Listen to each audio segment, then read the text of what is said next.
Morning, everybody. Welcome to the celebration of Geetha Jayanthi virtual symposium on Bhagavad Gita. So today we have a very exciting program with key speakers and some opening prayers by kids who will be reciting the Gita. So I'd like to get started with the welcome prayers. Vasan sir, can you please start? Om Shri Gurubhyo Namaha Harihi Om.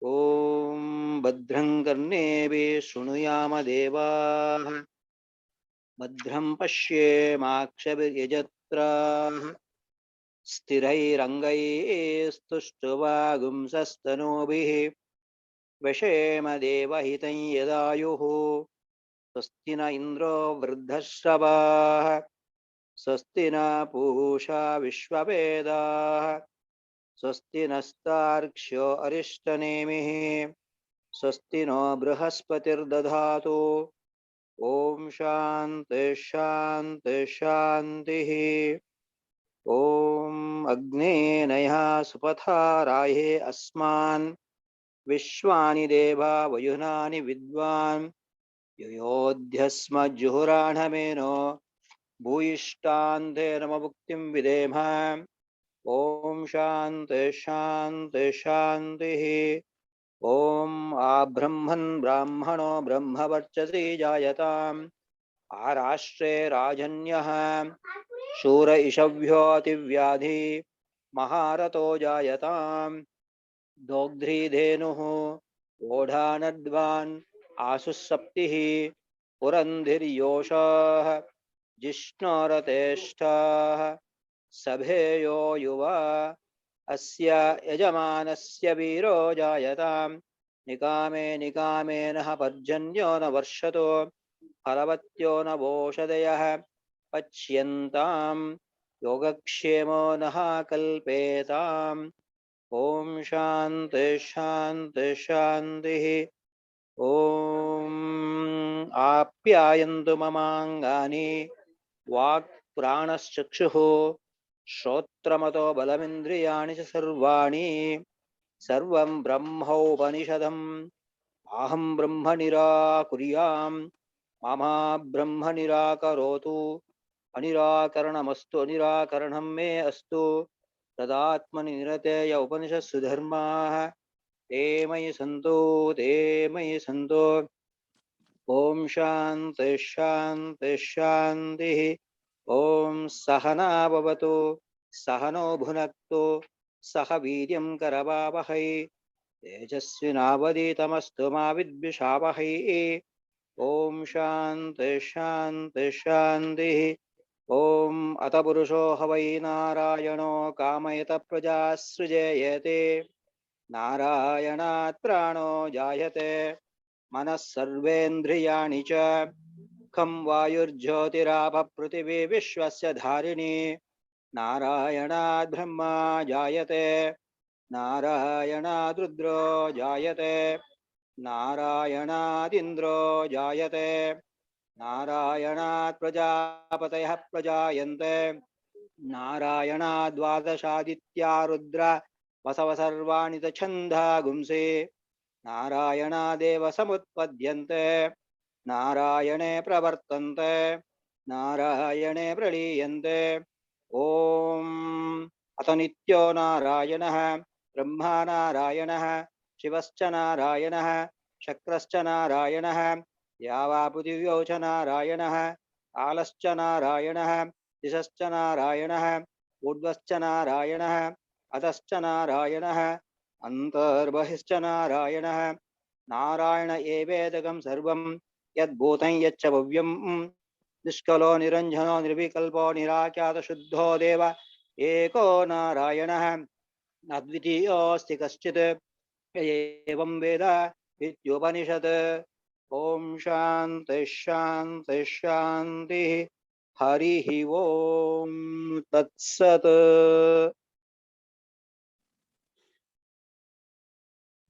Thank you very much, Vasan sir. So I will play the recitation of the Gita by the students.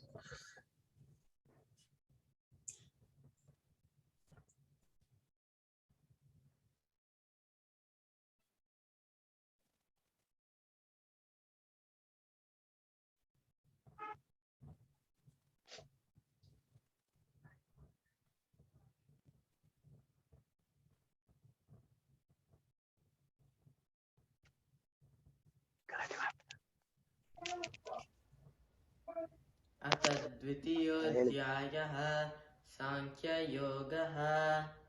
Sanjay उवाच तं तथा कृपयाविष्टुम् अश्रुपूर्णाकुलेक्षणम् विषीदन्तमिदं वाक्यम् उवाच मधुसूदनः। श्रीभगवानुवाच कुतस्त्वाकश्मलमिदं विषमे समुपस्थितम् अनार्यजुष्टमस्वर्ग्यम् अकीर्तिकरमर्जुन। क्लैब्यम् आस्मगमः पार्थ नैतत्त्वय्युपपद्यते क्षुद्रं हृदय दौर्बल्यम् त्यक्त्वोत्तिष्ठ परन्तप। अर्जुन उवाच कथं भीष्ममहं साङ्ख्ये द्रोणं च मधुसूदनः इषुभिः प्रतियोत्स्यामि पूजार्हा वरिसूदन। गुरून् हत्वा हि महानुभावान् श्रेयो भोक्तं वैक्ष्यमपीह लोके हत्वार्थकामांस्तु गुरूनिहैव भुञ्जीय भोगान् हृदीरप्रदिग्धान्। न चैतद्विह्मः कतरन्नो गरीयो यद्वा जयेम यदि वा नो जयेयुः यानेव हत्वा न जिजीविषाम स्तोवस्तिताः प्रमुखे धार्तराष्ट्राः। कार्पण्यदोषोपहतस्वभावः पृच्छामि त्वां धर्मसम्मूढचैताः। यच्छ्रेयः स्यान्निश्चितं ब्रूहि तन्मे शिष्यस्तेऽहं शाधि मां त्वां प्रपन्नम्। न हि प्रपश्यामि ममापनुद्याच्चोकमुच्चोषणमिन्द्रियाणाम् अवाप्य भूमावसपत्नमृद्धं राज्यं सुराणामपि चाधिपत्यम्। सञ्जय उवाच एवमुक्त्वा हृषीकेश गुडाकेशः परन्तपः न योत्स्य इति गोविन्दम् अक्त्वा तूष्णीं बभूवः। तमुवाच हृषीकेशः प्रहसन्निव भारत सेनयोरुभयोर्मध्ये विषीदन्तमिदं वचः।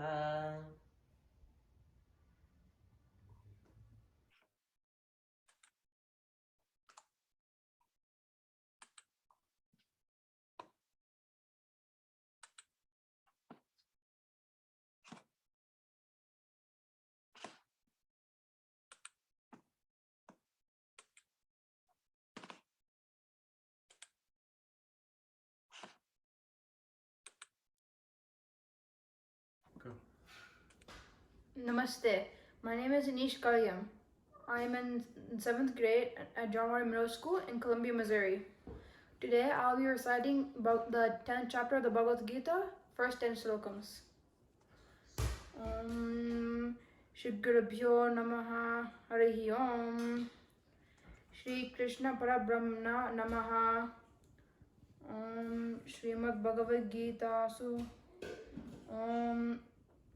दशमोऽध्यायः विभूतियोगः। श्रीभगवानुवाच भूय एव महाबाहो शृणु मे परमं वचः यत्येहं प्रीयमाणाय वक्ष्यामि हितकाम्यया। न मे विद्रुशृङ्ग्राज्ञानः प्रभावं न महर्षयः अहं मद्गिरिः देवानां महर्षीणां च सर्वसः योममज मनादिं च वेति लोकमहेश्वरम् असम्मूढसमर्थेषु सर्वपापैः प्रमुच्यते बुद्धिर्ज्ञानम् असम्मोहः क्षमा सत्यं दमः शमः सुखं दुःखं भवो भावो भयं च भयमेव च अहिंसा समता तुष्टि स्थापो दानं यशो यशः भवन्ति भावा भूतानां मत एव पृथग्विधाः महर्षयः सप्त पूर्वे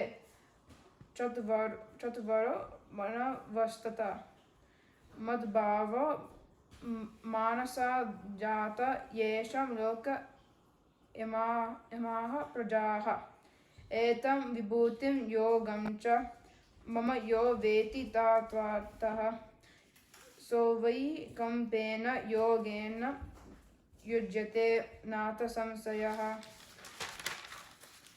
अहं सर्वस्य प्रभावो मत्य सर्वं प्रवर्तते इति मत्वा भागन्ते न बुधाः भव संविताः मच्चित् मद्गात प्राणा बोधयन्तः परस्परं कदा यान्तश्च मां नित्यं तुष्यन्ति च रमन्ति च तेषां सततयुक्तानां भजतां प्रीतिपूर्वकं ददामि बुद्धियोगां तां येन मामुपूयन्ति ते ॐ तत्सत् इति श्रीकृष्णार्पणमस्तु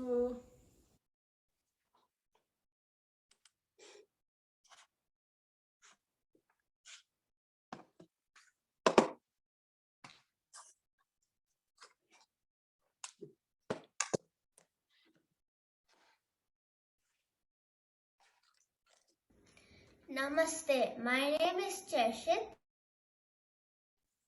I'm 9 years old.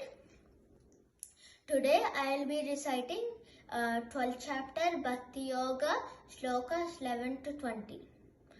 अतैतदप्यशक्तोऽसि कर्तुं मद्योगमाश्रितः सर्वकर्मफलत्यागं ततः कुरु यतात्मवान् श्रेयो हि ज्ञानमभ्यासात् ज्ञानात् विशिष्यते ध्यानात् कर्मफलत्याग त्यागाचान्तिरनन्तरम् अद्वेष्टा सर्वभूतानां मैत्रः करुण एव च निर्ममो निरहङ्कारः समदुःखः सुखक्षमी सन्तुष्टो सततं योगी यतात्मा दृढनिश्चयः मय्यर्पितमनो बुद्धिर्यो मद्भक्तः मे प्रियः यस्मान्नो द्विजते लोको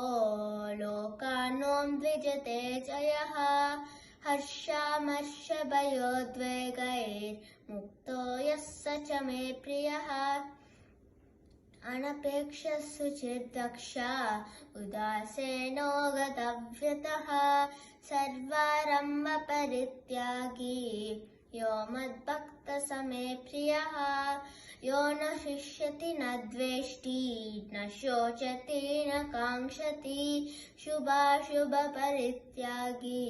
भक्तिमान्यः स मे प्रियः समशत्रौ च मित्रे च तथा मानापमानयोः शीतोष्णसुखदुःखेषु समसङ्गविवर्जितः तुल्यनिन्दास्तुतिर्मौनी सन्तुष्टो येन केनचित् अनिकेतस्थिरमते भक्तिमान् मे प्रियो नरः एतद्धर्मामृतमिदं यथोक्तं पर्युपासते श्रद्धाना मत्परमा भक्तास्तेतीव मे प्रियः Om iti Srimad Bhagavad Gitasu Upanishadsu Brahma Vidyayam Yoga Shastre Shri Krishna Arjuna Samvade Dvadashodhyayaha. Thank you.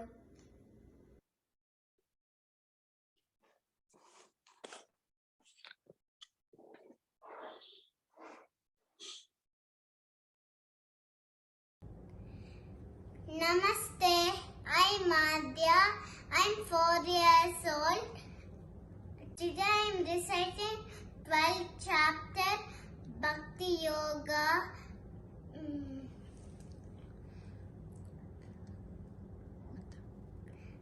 Atha dvadashodhyayah Bhakti Yogaha Arjuna Uvacha Evam Satata Yuktaye Bhakta Swam Paryupasate Echabhyaksharam Avyaktam Tesham Ke Yoga Vittamaha Shri Bhagavanu Vacha Maya Veshamano Emam Nitya Yukta Upasate Shraddhaya Parayopeta Steme Yukta Tamamataha Etvaksharamanirdesham Avyaktam Paryupasate Sarvatra Gamachintyancha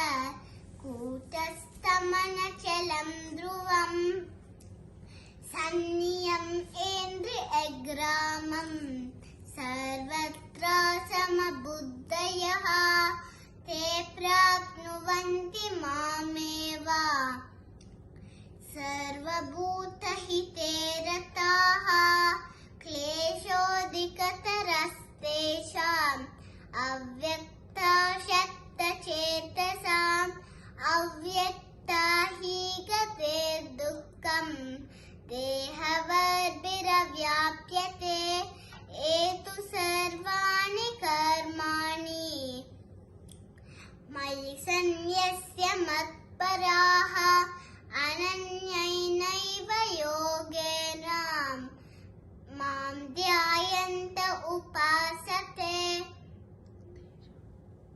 Teshamaham Samudbatta Mrityu Samsara Sagarat Bhavamina Chirat Patta Maya Veshita Chetasam Mayeva Mana Aratsva Mayi Buddhe Niveshaya Nivashishyasi Mayeva Ata Udvam Na Shamshayaha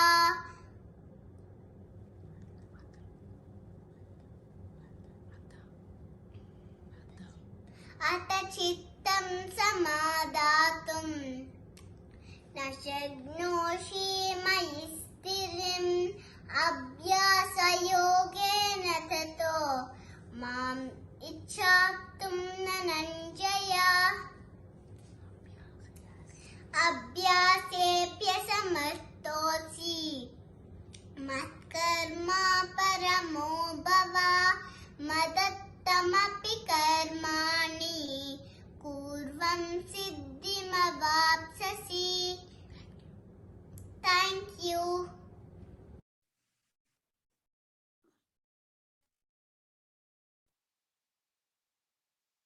So that was beautiful rendering by all the kids. It is amazing to see them at that small age be able to do these really hard chanting of the Gita. So very nice. So next I would like to welcome my father, Dr. Prabhakar, to give the preamble note. So thank you very much to all of you who have joined, who are going to join. Today is a very important day because this is the month, Margasira Masa, where Krishna prefers that of all the 12 months, he is the Margasira Masa. That is, we are leading to the pathway, spiritual pathway to lead to moksha. Masanam Margasirsosmi. So Bhagavad Gita classes we have been holding, and Dr. T.S. Gopal also is holding in even now every Sunday. So this is very important. Actually, our Adhyayana Kendra and waves were conducting for the past so many years, every year, Bhagavad Gita Jayanti plus competition was also held. Prizes are being distributed. And so encouraging the young children and all people, even old people. One time when we conducted Bhagavad Gita recitation competition, a person of 84 years old also participated, got consolation prize. So to say that Gita is valid for each and every one. There is no difference at all, even for children or adults or even senior citizens. So before I say anything, I just want to make a prayer to the great Bhagavad Gita. It's a Gita Anjali.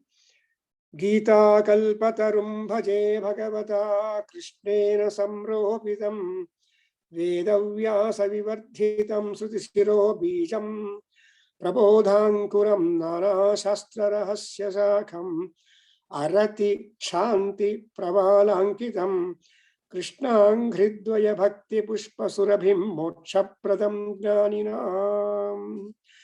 So this prarthana sloka tells us that Bhagavad Gita is the kalpataru, desire yielding tree found in the Devaloka. But that Devaloka tree has been available to us in Bhunishyaloka.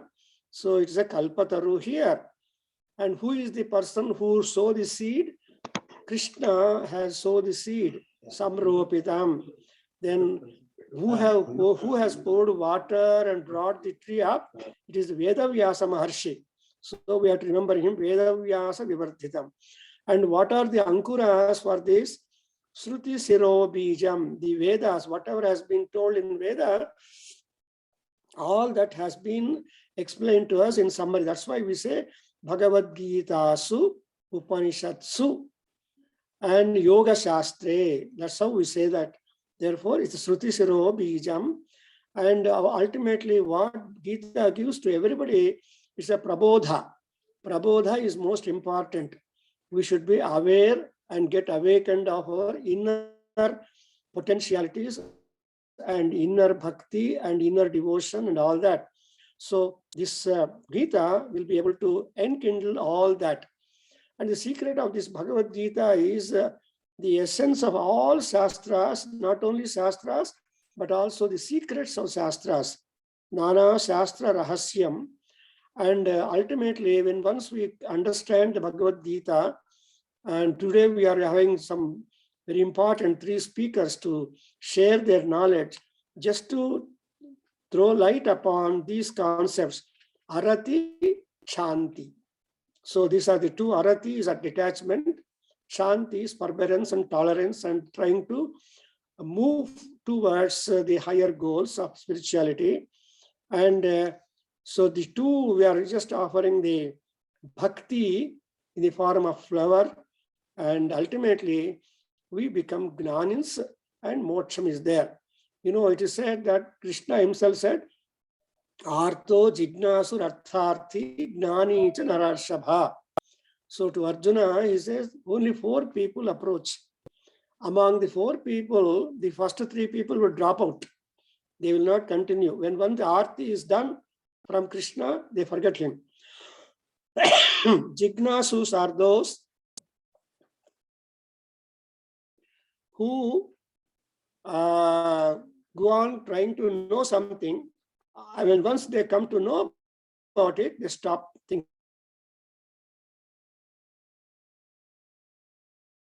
about it.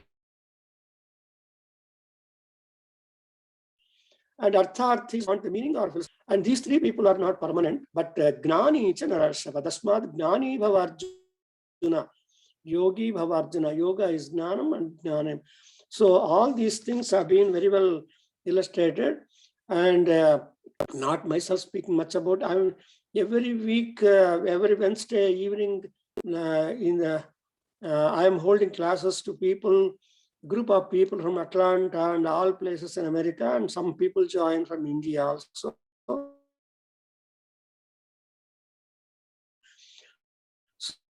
So going on that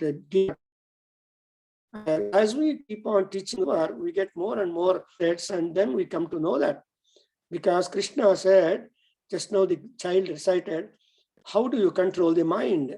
Adhyayana. So you have to keep on, and Vairagya.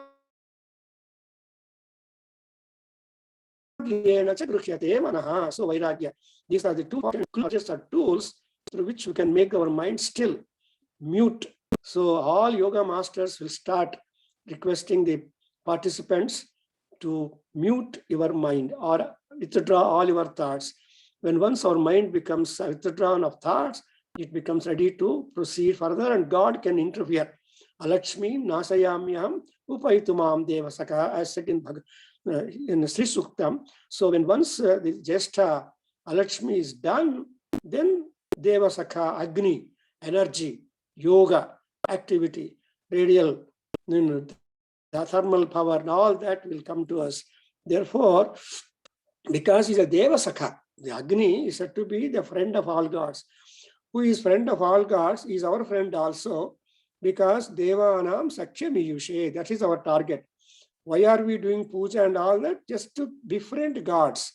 So when we befriend gods, when they become friends, friend's friend is my friend. That's the formula here. Therefore, and you have observed all these kids are born in America, but somehow they have got very good culture, exposure to the teachers in Chinmaya or elsewhere. So they are able to, and also Samskrita Bharati. The Mahesh is a student of Samskrita Bharati here. And here also the Anish and other two also are very much.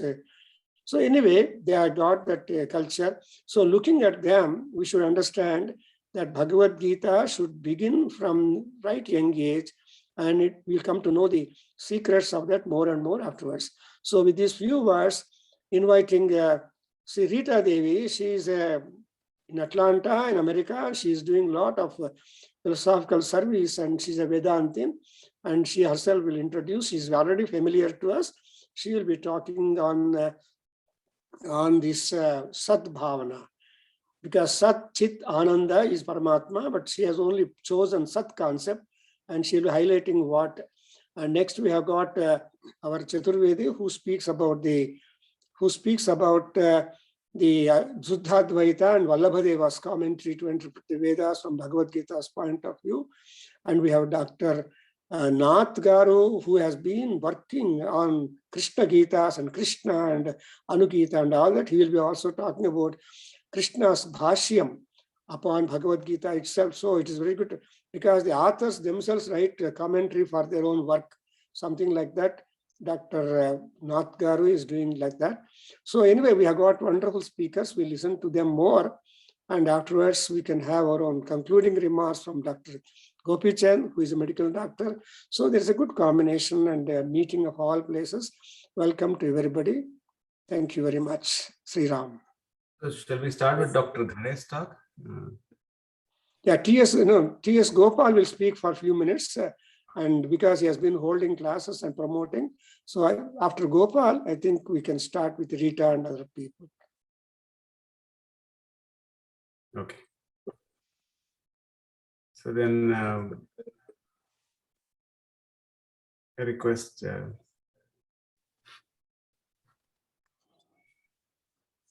speaker to speak. Namaste to all. Om Sri Ganesha Sharda Gurubhyo Namaha. Vasute Vasutam Devam Kamsa Chanuramadhanam Devaki Paramanandam Sri Krishnam Vande Jagadgurum. Namaste. I am very grateful and thankful to Dr. Prabhakar. Non-stop he is running classes. From the past more than one and a half decades, I am involved in the Veda Kendra. Wherever he is in the globe, whichever part of the globe, he will not stop. This is an inspiration for all of us particularly for younger generation also. It is not a joke. For nearly more than 25 years, doing service, whatever Bhagavad Gita says, it is very easy to hold lectures and deliver lectures and theoretically writing articles. But in practice, applying it in our own actions, in our own life, it is really a tough job. It is not so easy. Dr. Prabhakar is setting an example for the next generation, for all of us. I am very grateful. And again, thank you very much, sir, for paving us a way. And as far as I am concerned, I am not an expert in Sanskrit, but anyway, due to my exposure in yoga, in that background, I want to share some of the ideas of yoga through Bhagavad Gita. And I thought of thinking, what is the utility of Bhagavad Gita in the present context of society all over the world? What I in the society in the name of religion all over the world. But Bhagavad Gita, what I find is, it is not confined to one religion. That's why it has become so famous from the past several thousands of years, and even now it is staying. And it will not go anywhere because it is highly scientific, and moreover, it is utilized. And today's world is, people are bothered about getting results. We will see whether what solution it offers to us in the present context of the way of living all people all over the globe. First of all, our main concern today is the health is the main problem. All of us, we are finding it difficult, particularly in the epidemic, corona and all. What is the solution for that? And according to World Health Organization, obesity has reached epidemic proportions globally, with at least 2.8 million people dying each year as a result of being overweight or obese. Once associated with high-income countries, obesity now also prevalent in low and middle-income countries, particularly in countries like India also. Governments, international partner, civil society, non-governmental organizations, and the private sector all have vital roles to play in contributing to the obesity prevention. Then, curbing the global obesity epidemic requires a population-based, multi-sectoral, multidisciplinary, and cultural relevant approach. This cultural relevant approach. Here comes the help of our very old, more than 5,000 years old. Krishna gives very fine solution for the today's problem. In the background of today's problem faced by the world, the more number of deaths are occurring, cancer and our bad way of life. Krishna says, Yuktahara viharasya yushta tesasya karmasu yukta swapnava bodhasya yogo bhavati dukkhaha. See here, very clearly, Krishna says, moderation of diet, thinking, recreation, and actions are secrets of happy living. This is the solution we can offer for our World Health Organization problem, including Corona. My guru, who taught me nearly more than a decade this Kundalini Yoga, recently I met him. He said, he's a professor in mathematics also, and he said, what Corona can do, a yogi, it will not touch him. Even if you don't take vaccine, it will not touch him. That's what he said. I was really wondered after his statement. After a practice of nearly several decades, he's making this statement. Really, it is 100% true what he says here. And so many solutions we get. Some of the solutions, what I can read out is, for example, anger See, it's very difficult to control anger. Most of us, we are feeling anger, and particularly in India and Asian countries, the BP and higher tension and diabetes is the major problem for all. Even at younger age, we are getting diabetes. And recently, I met one of the leading doctors in India, Dr. Manjunath, and he said, even youngsters of 20 years old, they are getting all heart-related problems. It's a problem faced. And what is the solution Krishna gives? It is very clear. We cannot classify it as belonging to one Hindu religion and all.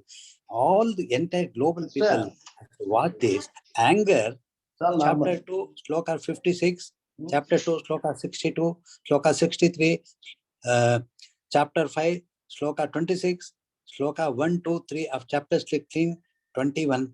These solutions are there in anger. For confusion, chapter 2, sloka 11, chapter 3, sloka 2, chapter 18, sloka 61. And dealing with envy, chapter 12, sloka 13 and 14, chapter 16, sloka 19, chapter 18, sloka 71, it deals with envy. And death of love, what is the solution for that? Krishna gives solution, sloka 13 of chapter 2, chapter 2, sloka 20, sloka 22, sloka 25, and sloka 27. If you go through that, I don't want to, there is no time for going into details of this. And depression, it is clear, particularly in America, people are dying because of all ages of people, right from children.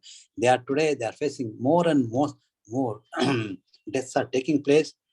And suicidal is taking place because of this. Krishna gives a very beautiful solution. Chapter 2, slokas 3, chapter 2, sloka 14, and sloka 21. And discrimination, solution for this, chapter 5, sloka 18, sloka 19, and chapter 6, sloka 32, chapter 9, sloka 29. Then another very major assault happening on all of us is fear. Is chapter 4, sloka 10, chapter 11, sloka 50, chapter 18, sloka 30. There's a clear solution for fear. And if I feel sinful, whether it is correct or not, if you get doubt, if we refer chapter 4, sloka 36, sloka 37, chapter 5, sloka 10, chapter 9, sloka 30, chapter 10, sloka 3, chapter 14, sloka 6, chapter 18, sloka 66, there is a clear solution for feeling sinful. Then greed. Suppose I am to get over this greed. It's a very common thing, both among ladies and all of us. Chapter 14, sloka 17, chapter 16, sloka 21, chapter 17, sloka 25. And laziness, chapter 3, sloka 8, chapter 3, sloka 20, chapter 6, sloka 16, chapter 18, sloka 39. Loneliness, chapter 6, sloka 30, chapter 9, sloka 29, chapter 13, sloka 16, chapter 13, sloka 18. This loneliness, in particularly in advanced countries, particularly in USA, more than 52% of ladies are alone today. Even gents are also. Even in many countries, advanced countries, we think that they are really happy. Actually, happiness, it is there inside. It is not there. Krishna gives solution for all those things. There are so many slokas, and right from the birth up to the end, there is solution in the Bhagavad Gita. Krishna says again, everything moderate. And at the end also, how to get our end, what to do for getting a good end. See, after 84 lakh, our scriptures clearly says, after 84 lakh births and deaths, we have got this human body and mind. We should not waste it. Whether a person is rich or poor, it is decided by the longevity of our life. Maximum is 100 years. That is actually where I am rich or not. And what a healthy life we live. Krishna gives very clear solution for our health. After getting health, we should not become a healthy animal, just like a crocodile. That is not our intention. After getting the health, we should reach our aim, or reaching God himself. And what to do to reach us, that also clearly Krishna says, after following the Yuktahar Viharasya, then what type of food we should take? take Sattvika Ahara. What happens if you take Sattvika Ahara? At the time of death, all of us, we reach that state one day or the other. Recently, a Kannada actor, he died at the age of 45 years suddenly. He, at the top of his fame, he died at the very youngest age. We do not know at what time we get death. At that stage, if you remember me, if you remember Sri Krishna, then you will reach me. That's what he is. After 84 lakhs of births and death, very clearly you will reach me. Then it is not possible to reach him so easily. What is the solution? That also he says, take Sattvika Ahara. Think of me. Think of me. Always think of me, all 24 hours. Even in yoga, I have designed a meditation for 24 hours thinking of Paramatma and doing 24 hours meditation. It is not half an hour or 1 hour job for thinking. Morning, after getting up in the early morning, this Brahmi Muhurta, when our mind is very calm, we should give instruction to our subconscious mind to do all the works as a duty and surrender everything to Sri Krishna Paramatma, right from the first breath to the last breath of me, till the sleep, even after the sleep. And we should take that with strong willpower. If we take that decision, I think that our subconscious mind, our biological clock, take that instruction and wonderful results you will see. And that is the meditation. Wherever we see that it is God's work and surrender all the results of that to God himself. Then what I personally experience is even my students are also experience a lot of changes in their life. There is a transformation in their life. And I get feedback from them. They say, a lot of changes, sir. I don't want this. One of my students became a sannyasi himself and attained a lot of siddhis himself. Some of the examples, this is what I say. So what I say is, I don't want to eat this time of my next lecturers. I will conclude this. With this, my appeal is, my experience in yoga is, there is only way, apply whatever you feel, some of the slokas into your own life. At least pray God all 24 hours. It is not a part-time job. All 24 hours, let him grant us boon to think of him only, whatever we do. Whatever you do, good and bad, let him decide what is good and bad. We are not the person to decide. Till the end, even in our dream, let us think of him only. Then the subconscious mind automatically think not of our kith and kin, my son, my daughter, my site, 80-40 site, my land in America, my land in dollars in bank. It will not think. It will think automatically. And Krishna, that at the end of that, we will experience what Krishna says. This is what I am feeling. I am trying to do this with this appeal and with this practical approach. And Krishna says in how to meditate. Very clearly, he gives in chapter 6. Keep your spinal cord erect. That's what I say even in my yoga class. Spinal cord. Why should we keep spinal cord erect? All the chakra. This Mooladhara chakra up to Sahasrara chakra, it starts functioning in its full capacity, full efficiency. That's why Krishna says there. And sit there and calmly sit there, concentrate in between your eyebrow, at the Nasikagra, at the top of your nose, and withdraw all your senses and make your mind zero. Then your next God consciousness will open. That's very clearly, he says. It is very clear. If we do it even for a few minutes, we get some wonderful experiences. We have to experience it. It is not only confined only to lectures. Because what I say is, it is inbuilt in us. It is inbuilt. That's what I have seen. When I go to a forest and observe animals, it is not learning any meditation in a class like this. And GPS is there in so many birds. Who has kept it? Lord Krishna has kept it. And many people, they are uneducated people, they attain higher state. I have gone to the villages and seen. They get siddhis. How is it possible? Unless you apply in practice to see Krishna in everything. Everything, if you saw Krishna, I think we get into the field of meditation very easily.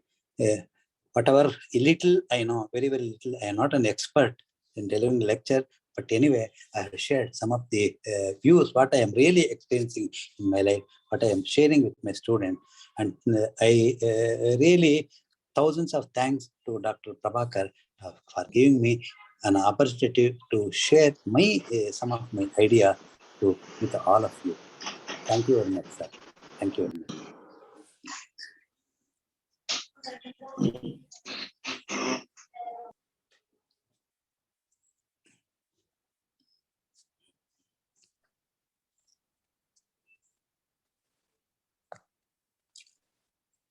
And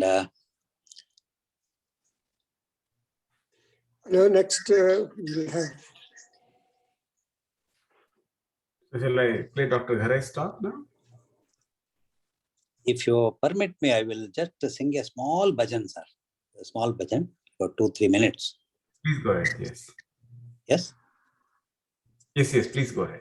Yeah. Thanks all Krishna. This on Bhakti Yoga, I have the passion of singing some bhajans in my class also, even in Adhyayana Kendra. This is on Sri Krishna. Pahi Madana Gopala, Pahi Madana Gopala, Mukunda Palita Muchukunda, Pahi Madana Gopala. Nandanandana Nandita Munijana, Nandanandana Nandita Munijana, Mandahasavadana Hare Krishna, Mandahasavadana Hare Krishna, Mandahasavadana Hare Krishna, Mandahasavadana Hare Krishna, Pahi Madana Gopala, Mukunda Palita Muchukunda, Pahi Madana Gopala.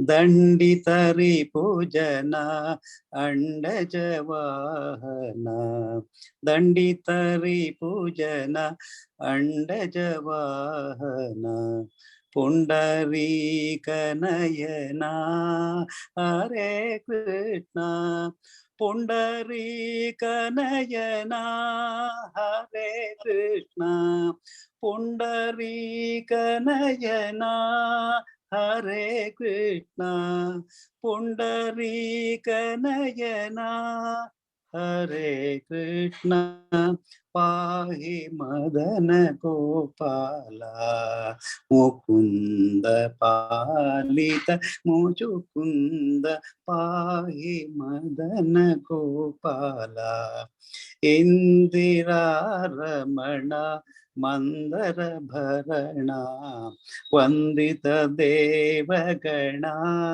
Hare Krishna, Vandita Devagana, Hare Krishna, Pahi Madana Gopala, Mukunda Palita Muchukunda, Pahi Madana Gopala, Vidhunuta Shila, Vijaya Gopala, Veda Nikarapala, Hare Krishna, Veda Nikarapala, Hare Krishna, Veda Nikarapala, Hare Krishna, Pahi Madana Gopala, Mukunda Palita Muchukunda, Pahi Madana Gopala,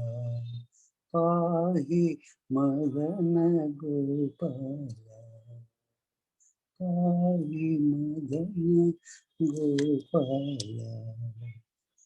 Thank you very much, sir. Very, very Thank beautiful. Thank you so much. Thank you so much. So now I'll play Dr. Gharai's talk. He's the first in our agenda.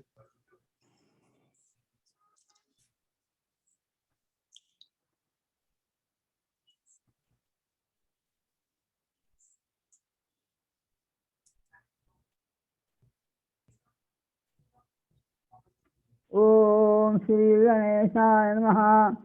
Vakratunda महाकाय सूर्यकोटि समप्रभ निर्विघ्नं कुरु मे देव सर्वकार्येषु सर्वदा श्रीमन्महागणाधिपतये नमस्तु। Good morning to all people in USA. Good evening to all people in India. Professor Prabhakar, Professor N.C.V. Nath, Dr. Prasad, and all the organizing committee members and delegates to the webinar on Bhagavad Gita. Vibhuti Yoga is the 10th chapter in Bhagavad Gita. This Vibhuti Yoga represents the concept of choosing divine role models of heroines, heroes, etc. Right from one's early childhood, human mental development is associated with observations to learn and memorize the pattern of behavior of the elders in one's family or neighborhood or city, nation, etc. or the pattern of behavior of major characteristics of prayers in the stories heard, read, seen in movies, TV series, etc. A desire to choose and try to follow in the footsteps of one or more of some such special models like personalities or mimic some such players is present in the right from the childhood in every person. Yajad acharati shrestha tat tad eva itaro janaha sayat pramanam kurute lokaha tat anuvartate. Use of this natural tendency to improve the spiritual level of seekers, mumukshus, and to establish a link or a bondage between the God Supreme and the seekers is attempted in the teachings described in this Vibhuti Yoga. Majority of people are intellectually and emotionally unable to visualize the presence of divinity in everything, but they can sense the presence of divinity in some special extraordinary presences or presences classified as Divya Vibhuti. This Vibhuti Yoga technique uses this visualization process to establish a link between the seeker and the God Supreme. Even though a vast majority of the human population are believers in the presence of the God Supreme, their intellect and or emotions are incapable or unwilling to visualization annat asti or nothing else exists principle. There is God's Supreme's presence in each and everything sensed by their senses, as professed by the Vedopanishadic literature. A majority of this human population of believers prefer to realize God's presence either in some special invisible heavenly resorts like Vaikuntha, Kailasa, etc., or somewhere in the real 3D sky, in the sky somewhere, in Jhomandala or somewhere, or some hypothetical space or imaginary space, or only in some special prominent presences, Vibhuti or Divya Vibhuti on the earth. Bhagavad Gita can be understood in a better fashion if its Vangmaya Murti or literary idol-like structure is understood by the mumukshu seekers. For every kind of such seekers or for every seeker in any emotional mood, the Bhagavad Gita provides an appropriate methodology to visualize the presence of the God Supreme and a most appropriate yoga procedure to get bonded or linked with Him, that is the Supreme God Supreme. Shruno Shoshrumi Vakshami Geetasu Sthitim Atmanaha Vakrani Pankajanihi पंचाध्यायान अनुक्रमात् दशाध्यायान भुजान चैकम उदरम द्वौ पदाम्बुजे एवं अष्टादशाध्यायी वांगमयी मूर्ति ईश्वरी. The symbolic idol representation of Bhagavad Gita is the first 5 chapters represent the 5 heads or headings of basic theoretical concepts. The contents of the next 10 chapters, that is chapter 6 to 15, represent 10 hands or 10 varieties of practicable activities. The next 15th chapter represents the stomach, digestion and acquisition worthy knowledge content, and the contents of the last 2 chapters represent the 2 legs, major supporting pillars of this symbolic idol. Therefore, Vibhuti Yoga described in the 10th chapter represents the 5th hand of Bhagavad Gita. That is, a methodology of yoga described in this chapter is a technique practicable by younger children and bigger persons also, and that is all those fans or persons who have a tendency or attitude to choose and follow or mimic their own hero, heroines, role models, etc. Players have role models like cricketers having a role model of Sachin Tendulkar or Kapil Dev, etc. Similarly, here a spiritual role model. Na annat asti, nothing else exists. That is, consciously, willfully practicing the awareness that everything or object sensed by our 5 sense organs, eyes, ears, nose, tongue and skin, is nothing else but a temporarily present, transient, detectable, saguna, that's the manifested form of the ultimate. Saguna plus nirguna is equal to Vyakta plus Avyakta is equal to Kshara plus Akshara is equal to God Supreme. This is understood and practiced by even a child devotee described in Purana as Prahlada. However, it is not that easy for most other children. A more easily adoptable, adorable personality, for example, child Srikara, Ballada, etc., and that personality's divine activities can be more easily understood and mimicked by a vast majority of the children.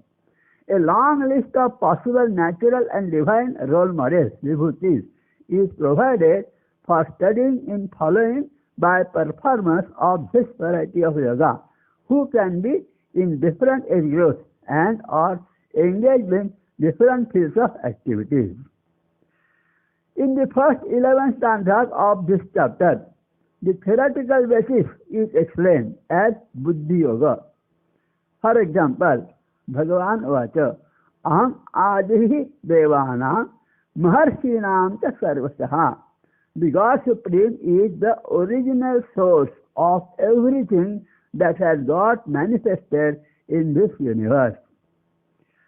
In addition to the normal 3D space, God Supreme is present in many other metaphysical dimensional spaces, such as the intellectual activity space, emotional feelings activity space, joy or sorrow experiencing space, etc. Buddhi jnanam asamoha kshama satyam damasamaha sukham dukkham bhavo abhavo bhayam cha abhayam evacha. All moral and good emotions like this are divine forms of God Supreme Himself. That is why they get originated from Him. Emotional mood come mental within space or resource. Ahimsa samata tushti tapo danam yasho ayashaha bhavanti bhavaha bhutana matta eva prithagvidhaha. Not to hurt anybody, physically or even mentally. Treat all with same compassion. Adopt a mood of satisfaction continuously. Work hard. Donate to needy and deserved persons or organizations, etc. Knowledgeable intellectuals, Buddha, understand the basic divine omnipresence of the God Supreme themselves and discuss, teach, and explain it to each other and live in a always happy and satisfied mood by way of merging their ego and focusing their memory and attention, etc. in God. Aham sarvasya prabhavo mattah sarvam pravartate iti matva bhajante ma buddha bhava samanyutaha mattittaha madgata pranaha bodhayantaha parasparam kathayantascha maam nityam tushyanti cha ramanti cha tesang sarvayuktanam bhajata priti-purvakam dadani buddhi-yogam tam yena ma upayandite. The God Supreme in return blesses them by way of intuitive inspiration of their intellect, creating an intellectual linkage, Buddhi Yoga, with all such personalities. However, Arjuna was not a personality who had the intellectual capability and emotional viability or mental preference to get linked with God Supreme in this ideal fashion. Therefore, he requested Lord Krishna to give him some typical examples of his divine special presences, Divyahi Atma Vibhutayaha, which can convince his curiosity.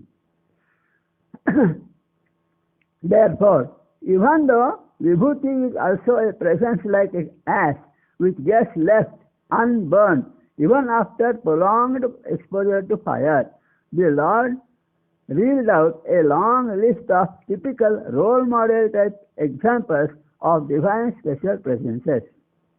Arjuna Vacha Vaktum Arhasi Aseshena Divyahi Atma Vibhutayaha Yadhihi Vibhutihi Lokan Imam Tam Vyapya Tishtasi. This is what the request made by Arjuna. Divya Vibhutayaha, that is among Divya among the Vibhutayaha. Vibhutaya is Visheshana Bhuti, special existences. Aham Brahmasmi, Ayam Atma Brahma, basically. Aham Atma Godakesha, Sarva Bhuta Asaya Sutaha. This is the starting line.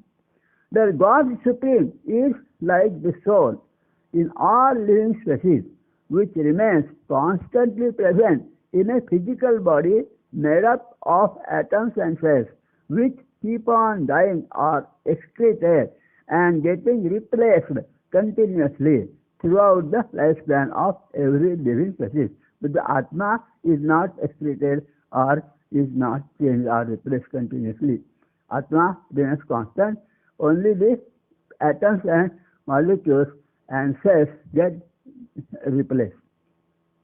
After realization and memorization of the fact that the soul or Jivatma, the life force in every living species, including oneself, is a role model type, highly adorable and respected divine special presence, the Vibhuti Yoga practitioner's attitude towards dealing with all types of domestic or non-domestic animals, birds, etc. will automatically get spiritually upgraded to a much higher level, like that of Vasudhaiva Kutumbakam attitude. Now, some examples, concrete examples, other than the God Supreme himself. Adityanam Aham Vishnuhu. Among the illustrious sons of Aditi, the role model type example of divine special presence is, among those Adityas, Lord Vishnu's incarnation, that is Vamana. Lord Vishnu's incarnation Vamana, it is very important to note here that Lord Sun and Lord Indra are also famous sons of Aditi, and they are also mentioned later on in this chapter, but for their own exemplary characteristics.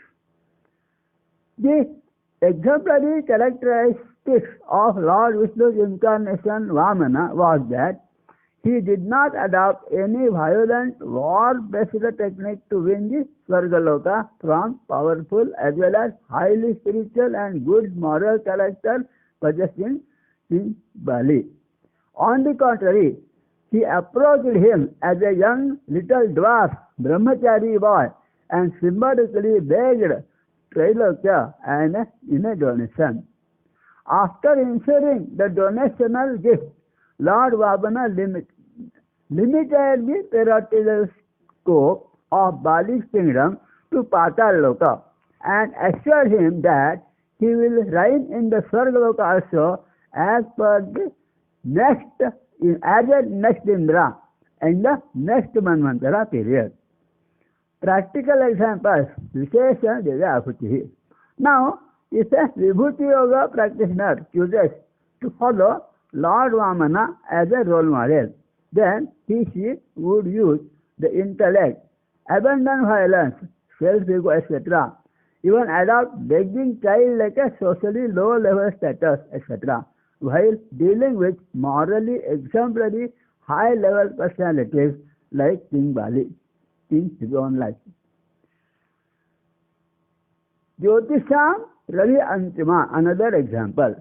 Among all illuminating lights, Lord Sun possesses the exemplary characteristics. The biggest lamp that we can see and experience. Jyotisham Ravi Anshima. If a Vibhuti Yoga practitioner chooses to follow Lord Sun as a role model, then she should try to engage herself for all 24/7 hours to bring light and warmth in the life of all people around him or her, starting from his neighborhood to any possible global interactions as well. Another example is Kendra, Nakshatrana Aham Shashi. Among the star constellations visible in the night and also responsible for our Earth and solar system's location in the cosmos, Lord Moon possesses the exemplary characteristics. The position of the Sun in the 27 nakshatra and 12 Rashi star constellations determines the periodic occurrences of seasons on the earth. But during daytime, the bright sunlight makes stars invisible. However, during the cloudless night darkness, Moon's position among these star constellations can be easily identified, and via the known periodic variations of the Sun to Moon angle, one can infer about the position of the Sun in the star constellations. Moon is therefore not only just a pleasant heavenly object in the night sky, but is an indirect indicator of the periodic time measurement as well as the seasons, months, etc. Vedopadistic calendar or Panchanga or Kal Nirnaya is designed giving highest predominance to moon's phases and positions in the nakshatra star constellations. Those Vibhuti Yoga practitioners who choose to follow Lord Moon as a role model should obviously study and understand this moon positions-based calendar system and observe or practice moon tithi nakshatra-based vratas, festivals, etc. Another example, Yajnana Japa Yajnosmi. Among numerous techniques of worshipping, pleasing the God Supreme, one is called as Yajna, Yaga, etc. Among that, Yajna, different types of Yajna, Japa Yajna, involving repeated recitation of mantra phrases, is the best method. It can be conducted by any performer all 24/7 hours as a good divine habit and does not require any tools, expenditure, etc. for performing. Prahladaschasma Daityanam, among the children, grandchildren, etc. of Diti, her grandson Prahlada represents the ideal role model worthy of following, especially by the children. In spite of continuous opposition and cruel punishments imposed on him, even by his own father, he did not waver from his conviction of the omnipresence and worshipworthiness of Lord Vishnu. In this fashion, this chapter 10 of Bhagavad Gita gives several dozens of examples of possibilities of choosing divine special presence and divine role models.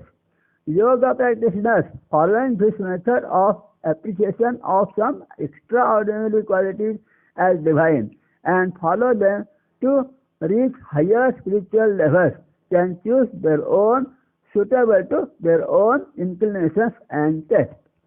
Conclusions. Human natural tendency to choose and try to follow in the footsteps of one or some more of some special role model-like personalities can be used as a technique to raise one's spiritual level and provide a link or bonding between the practitioner and the God Supreme. The author wishes to thank Professor C.R. Prabhakar for providing me this opportunity to present and share these thoughts and ideas. Also, I am thankful to Professor Prasad for his kind help in a beautifully coordinated way of online display. Thank you, thank you, thank you.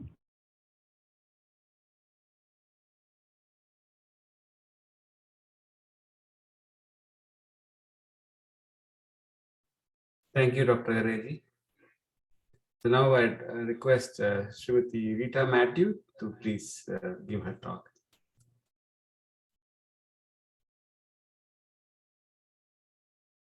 Rita Madam, you're muted, please.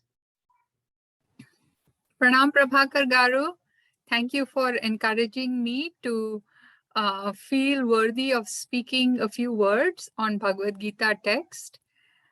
Without your encouragement and constant guidance, I don't think I would have had the courage.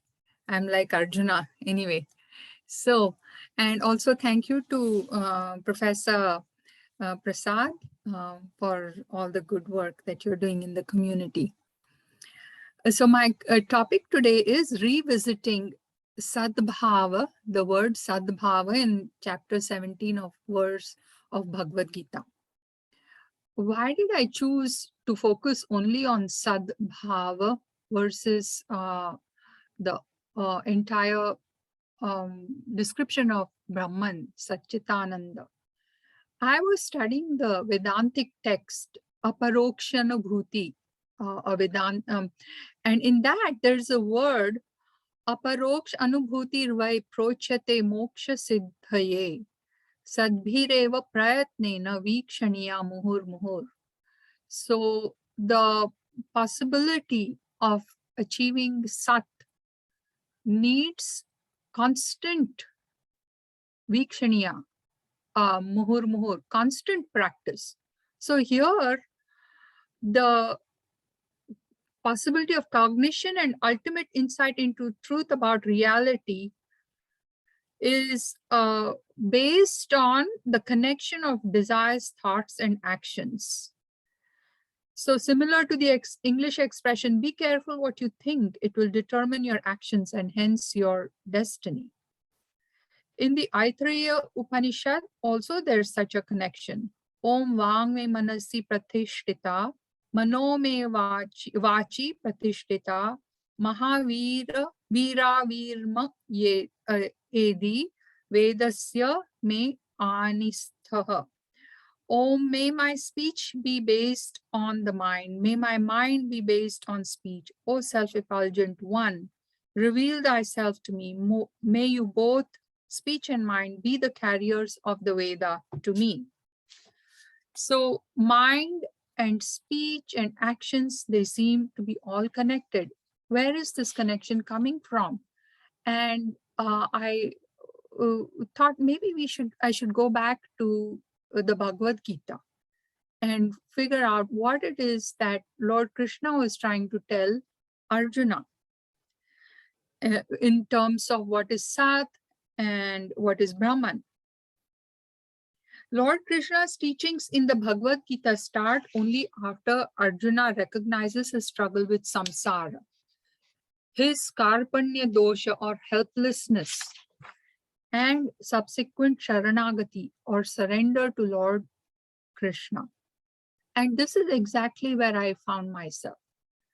I was in a very difficult situation, not quite happy with things that I had achieved or not achieved, lot of empty fill in the blanks kind of situations, omissions, commissions. And in my search for meaning in life, I somehow came upon Lord Krishna, or rather he appeared to me. And ever since, it's been a really wonderful, exciting journey of discovery. Whenever I think something or look at a book and struggle, he appears. He says, okay, you wanted a meaning, but you have to try. So I keep trying, work very hard. Okay, here's a meaning. So just enough to keep me motivated, kind of. So I struggled with this aparokshanabhuti. So of course, you have to try for the highest. So even before you go to school, you want to get a PhD kind of situation. So before I even know any of the Upanishads or simple texts, I have to read Aparokshanabhuti, Drigdrisha Viveka, Vedanta Sara, these kinds of very difficult Vedantic texts. Why not just start with Bhagavad Gita, very simple. And so then I had to go back. So Lord Krishna directed me back to Bhagavad Gita. And in chapter 2, it's called Sankhya Yoga. And you can see how little I know about. Ashwin, I'm giving a talk. Okay, can I please I'm on a Zoom call with some people. Thank you. My granddaughter is here. I'm sorry, I had to say hello to her. You want to talk later? Yeah, thank you. Okay, Merry Christmas. Merry Christmas. That's my 1-year-old. I'm sorry. The heart is always in the right place. So Sankhya Yoga, you can see how little I know. I had confused Sankhya with the word Kapila Sankhya, and it is not the case. When I went back now, I found out that the Sankhya Yoga is the yoga of knowledge. Lord, and in this, it is a very important to get this concept right, that Sankhya Yoga, Sankhya in this case is knowledge, jnana, because Lord Krishna diagnoses that Arjuna's problem is not so much ethical as it is a lack of knowledge, specifically lack of self-knowledge. Thus, the solution is to provide detailed description of reality, nature of reality, which is Brahman, and that the world is mithya, unreal, and that the self is nothing but Brahman. Okay, so Brahma Satya, Jagat Mithya, Jiva Naiva Napara, I think that's the one. The final state in chapter 2, when you read, the final step you reach is Sthita Prajna. And this is the state when you get freedom from binding desires. Thus, Lord Krishna points out in this teaching that knowledge, intellectual knowledge alone is not enough, because Sthita Prajna has 2 parts to it. One is you have Prajna, which is knowledge, but the second is emotional discipline to receive the knowledge and put the teachings into practice. This is the context for the teachings regarding Sadbhava in chapter 17. So first you have to lay the foundation, like when you're building a house, and then you start trying to figure out. So Sadbhava, Om Tat Sat, Sadbhava is based on the fact that there is a reality, Brahman. But how is it related to the lives that we are leading now? And Lord Krishna says that we need ahara, yagya, tapa, danam. Now in Chandogya Upanishad also touches on how food consumption may be integrated with ethical and spiritual values. So it says, ahara shuddha sattva shuddhihi, sattva shuddha smritihi, dhruva smriti, lambo sarva granthinam vipra mokshaha. From purity of food comes purity of mind. From purity of mind comes constant remembrance of God. And from constant remembrance of God, one becomes free from all bondage. One becomes liberated. And we know that now Kapila Sankhya, I'm talking about Sankhya in a different way, has identified tamas, rajas, sattva. And so food also is considered tamasic, rajasic, and sattvic. So Krishna is saying that what you eat will contribute to the purity of your mind. I recently attended a talk by Professor Jeffrey Long. In his talk, Exploring Jain Thought and Practice, he explains kashayas are definitely a real thing we experience from day to day. We have frustrations, we have things that make us angry, and we are struggling with all our attachments. Vedanta and Jainism have much in common. There is this idea also, and the professor, doctor who gave that talk as the first speaker also pointed out the connection between thought and emotions, food and emotions. There is this idea that we have to purify our own mind, our own consciousness, so that the deeper divine reality can shine through. According to the Kathopanishad, none who has not turned away from bad conduct, whose senses are not under control, whose mind is not collected, or whose mind is not at rest, can attain the Atman by means of intelligence. The Mundaka Upanishad states the Atman is obtainable by love of truth, by austerity, by correct knowledge, by one's life of chastity constantly practiced. So now we can come to chapter 17, verse 26. Sadbhave, sadhu bhave, cha sadyate prayujyate, prashaste karmani, tatha sachabda partha yujyate. The word sat is used in the sense of existence and goodness. Further, the word sat is used in the sense of good actions. So the word sat is employed in the meaning of nobility, goodness, good conduct, good behavior is called sat bhava. That is why noble people are called sat purush or santaha. And in North India, also they use the word Santa Tukaram, Santa Namdev. The word Sant means dharmic purush. Therefore, one meaning is good conduct. Sadhu bhava means also good conduct. Sadhutvam means goodness. That is why asadhu means in South apavi, meaning not a good person. So sadhu bhava means dharmic kvatvam. So the second meaning is the word sat bhav means existence. In the philosophical context, the word sat means eternal existence. That is why in Chandogya Upanishad, tat eva sauma idam agra asit eka eva asit. Sat bhav means pure existence.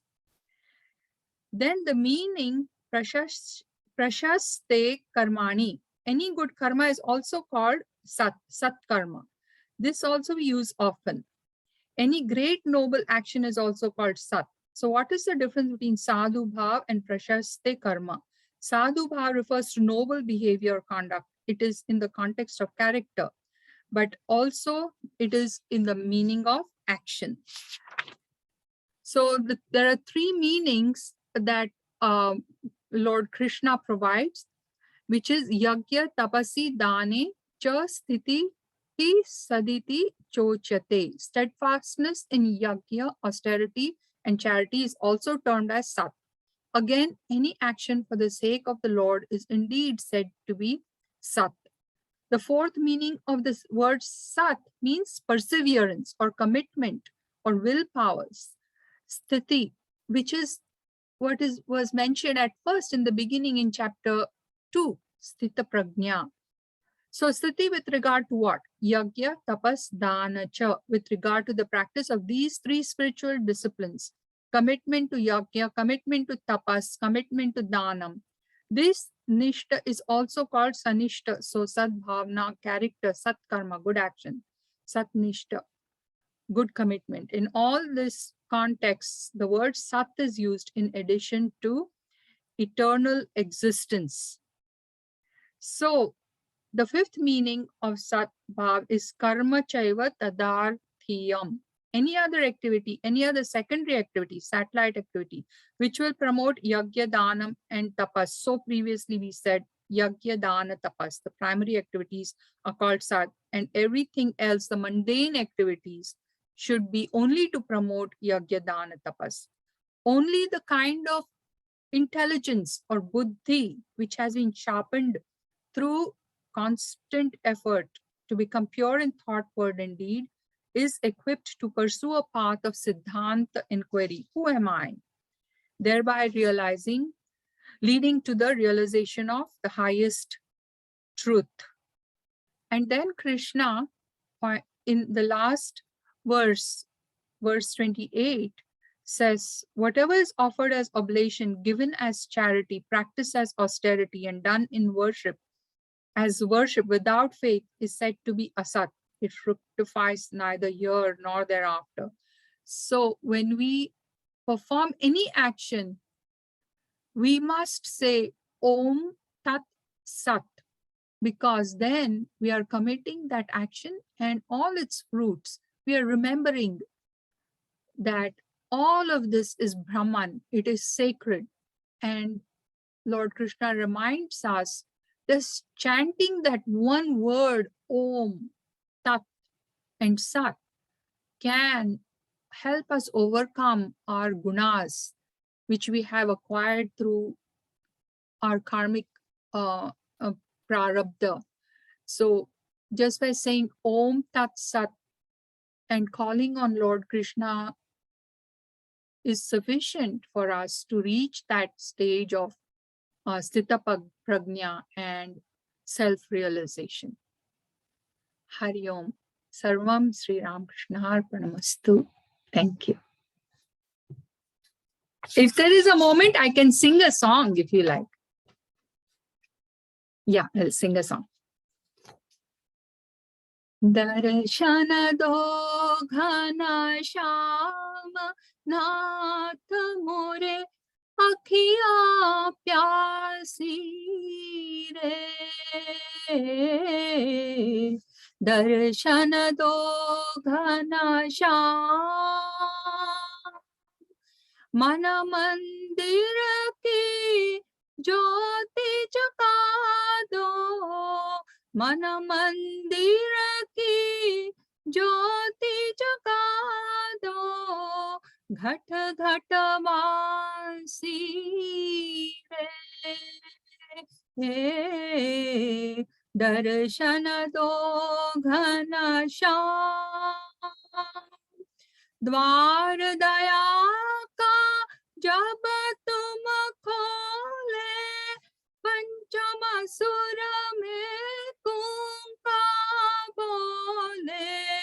द्वार दया का जब तुम खोले, पंचम सुर में कुंका बोले. अंधा चल कर लंगड़ा देखे, पहुंचे काशी रे. दर्शन दो घन श्याम.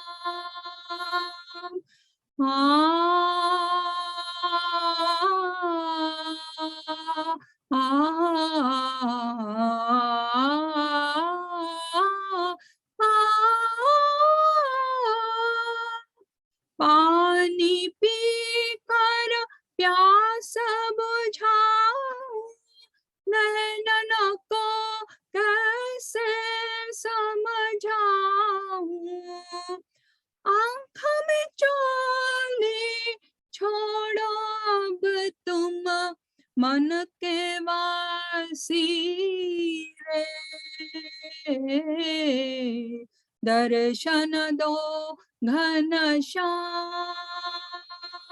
दर्शन दो घन श्याम. दर्शन दो घन Shyam. Thank you, Prabhakar Garu. Thank you, Prasad. Thank you. Very wonderful. Such a lovely song also. A great talk. Thank you so much.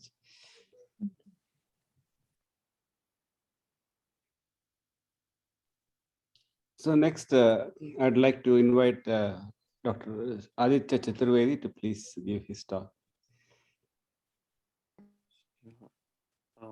Let me just share my screen.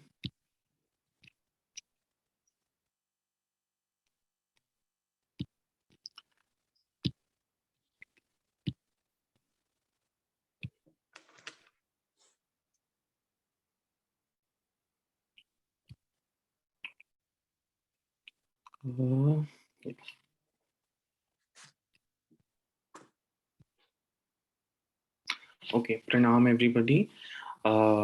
It's my pleasure to be presenting today. I'm like nowhere near to where everybody else who has spoken is. I'm a PhD student at Emory University.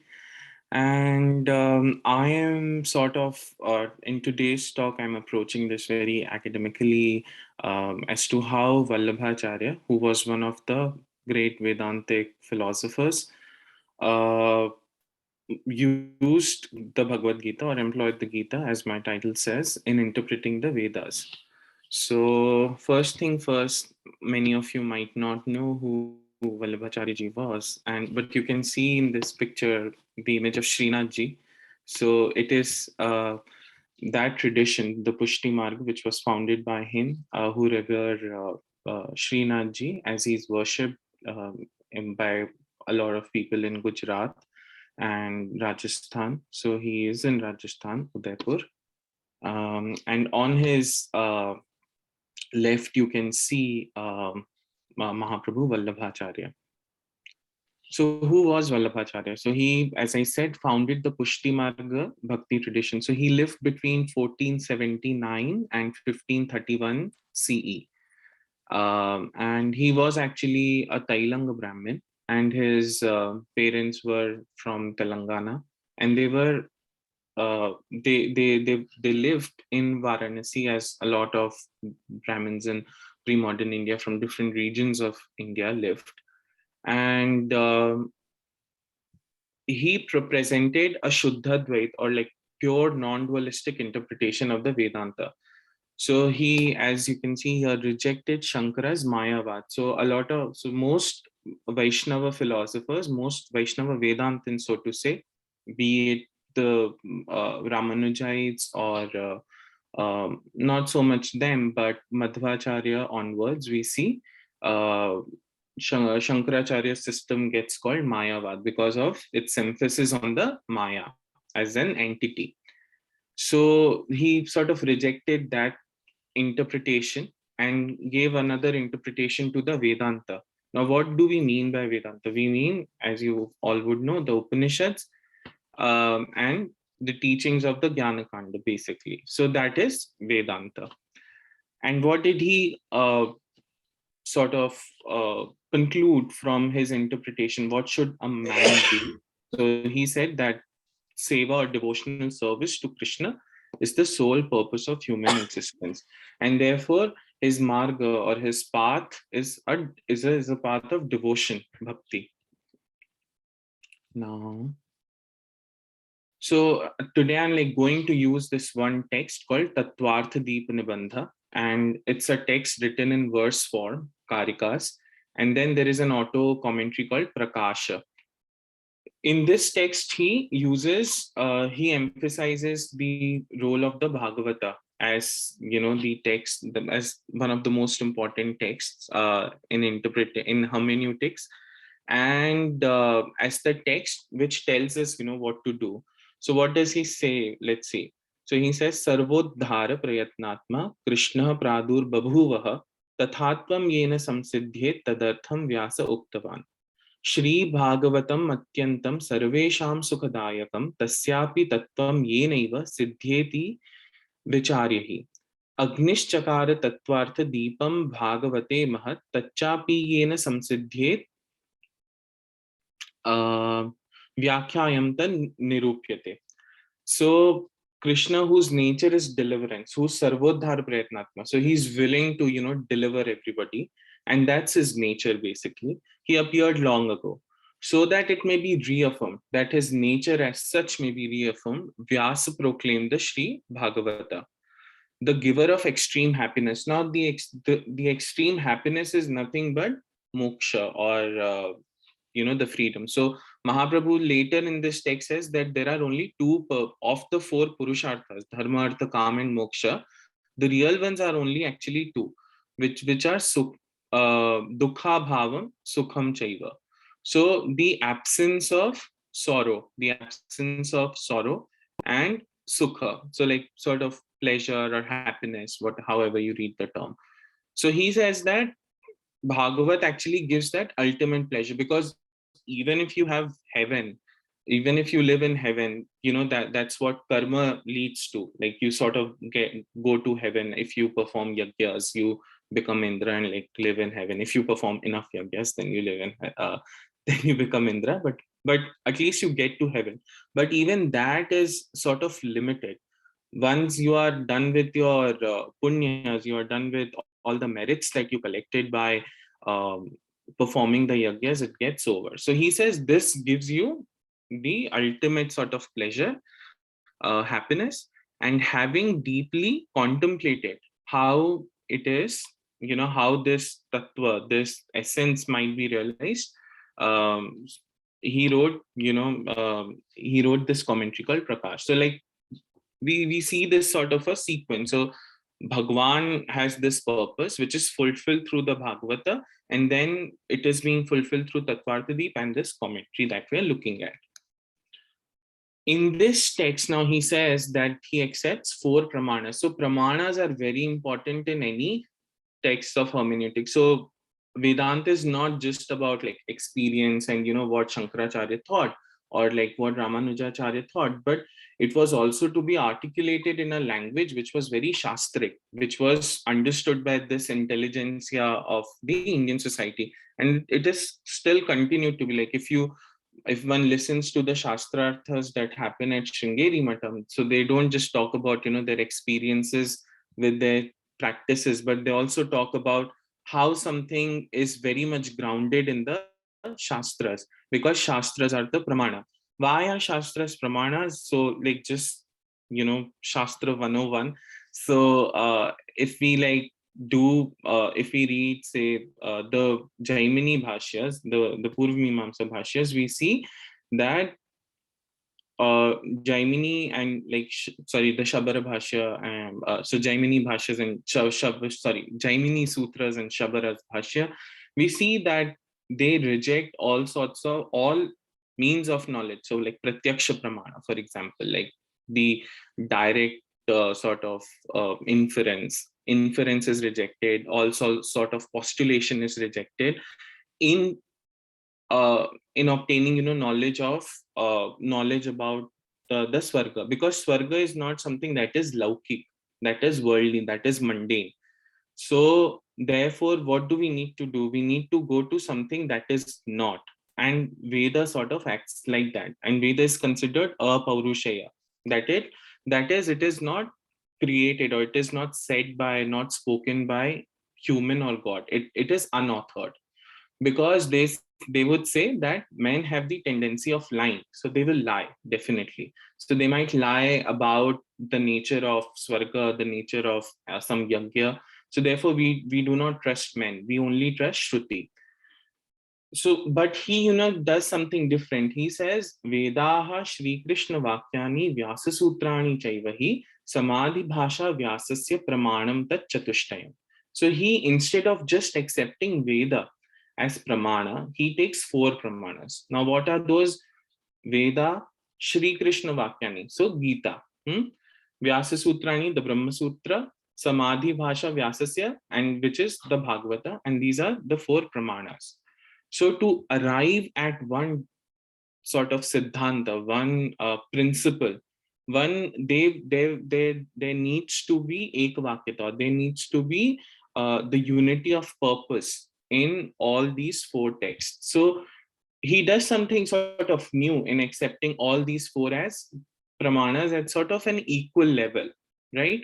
Because even if you read the Brahma Sutras also, Bhagavad Shankara does cite a lot of smriti texts as well. So it's not like smritis are not considered pramanik, but smritis are praman only so far as they are in agreement with the Veda, and they are pramanas because they are Veda Mula. Now, what happens in case of Gita? Let's see. So, like, these are the 4 pramanas. Okay. Now, in verse 4, he says something sort of, contradictory to, what he just said. So, in verse 4, he had said actually, Ekam Shastram Devaki Putra Gitam, Eko Devo Devaki Putra Eva, Mantropi Eka Tasya Namani Yani, Karmapyekam Tasya Devasya Seva. Sorry, I'm bad with reading Roman, Sanskrit and Roman. So basically what happens is that he asks a question as to, like, there are so many Shastras, there are so many of these. Like, these are just 4, for example. What is it that we really rely on? That is the sort of question. Like, how do you decide what the Veda is saying, what something is saying? Because there are so many Shastras, there are so many texts, and they all seem to be authoritative. If you pick up any Purana, it would say, like, I am the best, right? So this sort of creates a confusion. So Mahaprabhu, there is a sort of a funny story that happened. So in Puri, in Jagannath Puri, there was once a debate between Mahaprabhu and sister and some Mayavadi, meaning a person from the Shankarite Vedanta school. And then, like, they were debating, the debate went on and on and on, and there was no sort of conclusion. So the king, who was the king of the Utkal, the Puri Kshetra, Purushottama Kshetra, he wrote a question and, like, kept it at the temple, asking, what is the best Shastra, who's the best God, because there's so many, and what is the best mantra, and what should one do? And this is what he got in the answer, that there is only one scripture, the song of Devaki, the song of the son of Devaki, Ekam Shastram Devaki Putra Gitam. There is only one God, the son of Devaki. His names alone are the mantra. The only duty is service unto him. So this was the principle that he got, that only one Shastra can really be, relied upon. But then why have 4 Shastras? So he says that as a Vedantin, you cannot just, say, like, we don't care about the Vedas, because then, nobody would really listen to you, because then you would cease to be a Vedantin if you don't care about the Vedas and just, go, because after all, the Bhagavad Gita is a Shruti, because Bhagwan spoke it and it was spoken for Arjuna. So he himself says, Vedatve api prithak uktani. So although the Bhagavad Gita is of the form of the Veda. Why? Because we again know from the Dhyana mantra of the Bhagavad, or sort of, Pranam mantra to the Bhagavad Gita, Sarvopanishado Gavo Dogdha Gopalanandana and Partho Vatsa Sudhir Bhokta Dugdham Gita Mritam Mahat. So it is said that, all milk, so Bhagavad Gita is sort of the milk that is milked from all the Upanishads, which are likened to cows. So it is known that the Bhagavad Gita contains sort of the essence of the Upanishad. So it is sort of a Nirnayaka text. It is like, it is in a decisive position. And that's what Mahaprabhu also says, that Uttarottaram Purva Sandeha Varakam Prakirtitam. So in this sort of quartet of, 4 texts, the Veda, the Bhagavad Gita, the Vyasa Sutras, and the Bhagavata, he says, each preceding text removes the doubt that arises in the primary text. So now if you look at this, the Vedas and then Bhagavad Gita, and Vedas are supreme, everybody knows that, right? So he's putting Bhagavad Gita in a decisive position above the Vedas, if you were to say so. Not like really above, but in a decisive position, because nobody would ever say that something like a Smriti is above Shruti. Nobody would say that. So so this is how, and now I'll just give an example how he, uses it really in hermeneutics. So for example, in his Siddhanta, a question arises that what is the form of God? Does God have a form? Perhaps you would there is something about, there's a lot about the form of the God, the Purushottama, in the Shruti itself. So he quotes this Shvetashvatara Upanishads 3.19, and it's a very um, popular sort of Shruti, apani pado javano grahita, that he has no hands and feet, and he walks without, and accepts without hands and feet. And in fact, in Tulsi Das's Ramcharitmanas, also you see a sort of a reflection of that idea of Brahman. Binu pag chale so nahi bin kana. So he can walk without, Brahman can walk without feet, and hear without ears. So does that mean he's formless, or what is it? So the specific question that he asks is, does he have mundane sort of hands and feet, or are they supramundane? And he goes to the Gita for it. And what does he cite? He cites 13.14, Sarvata Pani Padantat, right? Sarvata Shiriton Mukha. So that his hands and feet and eyes are everywhere. Now, what does that mean? That shows his omnipresence, that he's present everywhere. So, and he concludes that therefore one cannot say that God's body is same as a human body, because we know from the Shruti that he has no hands and feet. But does he have no hand and feet? How does he then act? Because anybody would ask that, right? How does he walk without feet? Because we only know that he can, we know that he can walk, and we know that he accepts. But how is it possible without hands and feet, respectively? Then the Gita comes to our rescue and tells us that they are at all places. So he has his hands, perhaps through us, because we are, and he accepts that. He says that human souls are the relationship between Jiva and Brahman is like that of the sparks of fire to the fire. So technically we are saying fire and spark of fire are same, but it's sort of an anga and angi bhava. So Bhagavan is anga, Krishna is the anga, and we are the angi, we are parts. So we are part to that big whole. Is it separated? Perhaps not, because we know that it is spread all over. So sort of Brahman is spread all over. He's acting through us, right? For the purpose of his Leela, or the divine play. So how does he conclude all this? And there's a lot of theory, there are a lot of siddhantas in his text, and he composed numerous texts. He wrote a commentary on the Bhagavata Purana, and then there's this text and Brahma Sutra commentary, definitely. And he uses Gita again and again as the Shastra, because he had this Akhyayika from Bhagavan himself, that Ekam Shastram Devaki Putra Gita.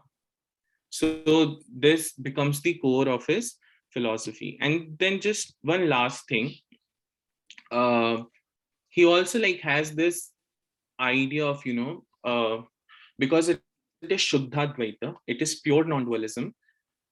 The sadhan, the praman, so praman, prameya, phala and sadhan are not separate.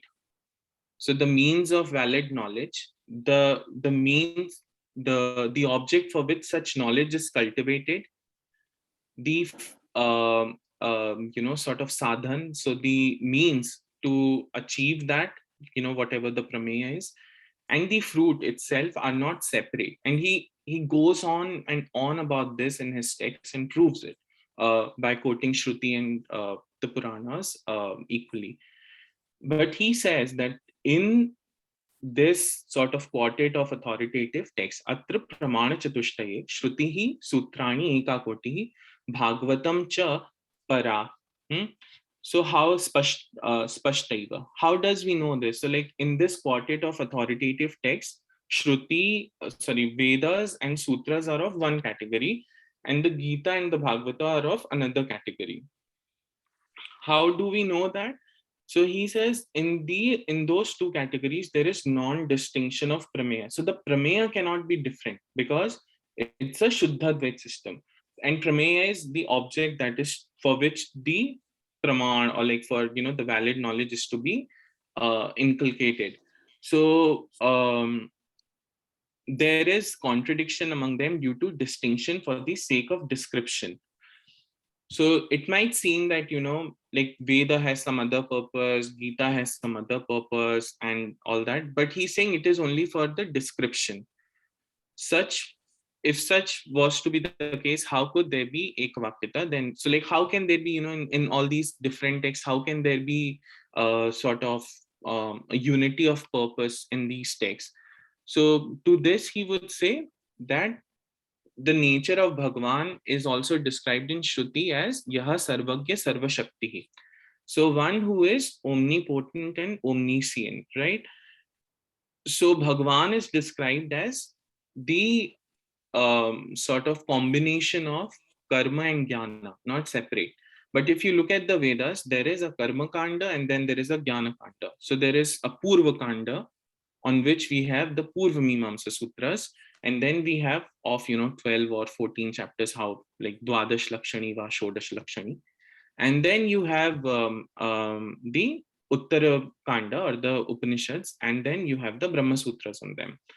So he says in Veda, Khandashaha Nirupito Vede. So that same Brahman who is Sarvagya and Sarvashakti has been described separately in the Vedas. How? So in the Purvakanda, his karma, his Sarva Shakti aspect is emphasized more, that he's omnipotent, therefore Kriya Marga. And in the Uttarakanda, we see him as a Sarvagya. So the omniscient. But he says in the Gita and the Bhagavata, Khandasha Nirupito Vede, and then here he says, Kriya Jnana Cha Kriya Jnanam Prakati Kritya Yo Avatirnaha Sa Krishnaha. So one who appears having established the paths of karma and jnana is Krishna. So already he did that in the Vedas and the Sutras. And when he appears as Krishna, as described in the Gita and in the Bhagavata, we see that form as collective. So sort of the real form of him as Sarvagya and Sarvashakti is seen collectively in the Gita and the Bhagavata. And therefore he says that he places Gita even above those other two well-established texts. And about the Bhagavata, he says, Bhagavata is a vistar of Gita. So if you see actually, Bhagavan also, like in the 6th canto, in the 7th canto, we like get back to a lot of Gita-based concepts in the Bhagavata.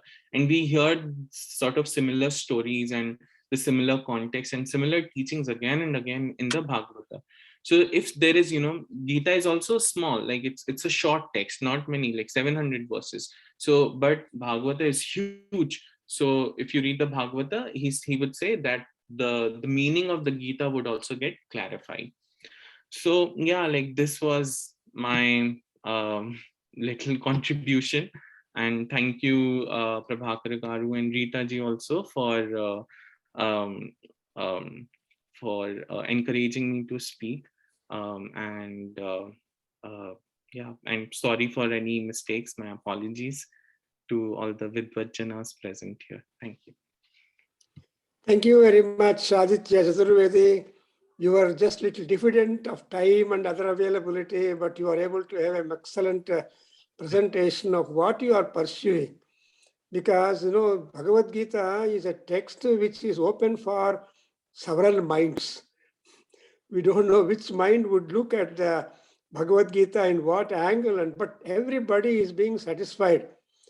Our Ghareji was trying to explain the Vibhuti Yoga and tried to say that after Vibhuti is most important, otherwise we don't care at all. But we can't understand the extent of the Vibhuti that Paramatma is having. That's why Vibhuti always remains to be explorable. And still we are going on. And Ritaji also tried to put on Sat Bhavana, Sat Shakti, because unless that Sat existent, all our journey will go on when we have the belief in Sat and we pursue, and that Sat is being beautifully represented. And that is one thing, very good. and you went to Suddha Advaita beyond that. And of course, our Prabhu, there was this Mahaprabhu, Chaitanya Mahaprabhu. See, they're all great Vedantins, and they try to explore new vistas in Bhagavad Gita. Actually, I think this particular Geetha Jayanti is going to be really heralded with all fresh and new knowledge, because within limited time, new knowledge has been posted on now. And thank you very much. You have taken good effort. But anyway, Krishna's directive and Chaitanya Mahaprabhu's compulsion that you have to be here to share a few ideas of your research, and well, further and further. And you'll have to be in touch with this kind of activity, that there will be some kind of opening that you will be able to share and get some feedback also on this particular thing. Because now whatever talk you have given is going to be circulated to many people, and they will have their reflections on that. Very happy. And we have got also our NCP Nath Garu, who is working too much on Krishna. You said that Krishna Geetam, Krishna Shastram, Krishna Bodha, and we're all Arjunas trying to get some kind of inspiration and knowledge, because Krishna hampers on only Gnani. So how much Gnanam he expects to be a good student to him, we don't know. But still, in our own pursuits and all that, we'll definitely be getting the blessings of Lord Krishna. And thank you very much. We hope you will be able to participate more and more in the future programs of this Nada Veda Adhyayana Kendra and World Association of that. In fact, that World Association has taken birth in Atlanta. You are in Atlanta. So Atlanta, though it's very much connected to India. So all that Rishis, India is a place, Bharat, where Rishis have walked, lived, made commentary, and gods also have walked there. So we are in the company of all of those. Thank you very much. Now I request Dr. NCP Nath Garu, who is chairman, but he has also got Krishna saying on his own Bhagavad Gita. Next, Nath Garu. Hello.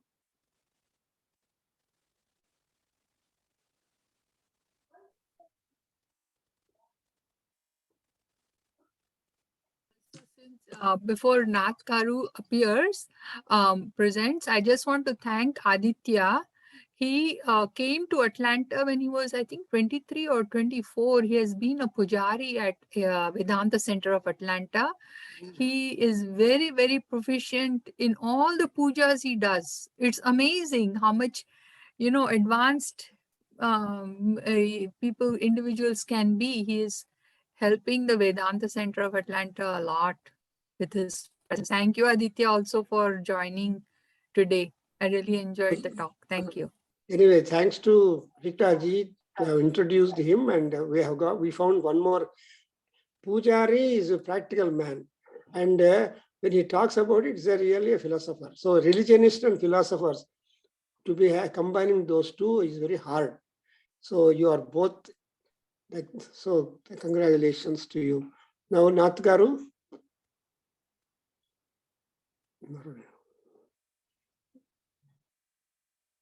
Don't know. And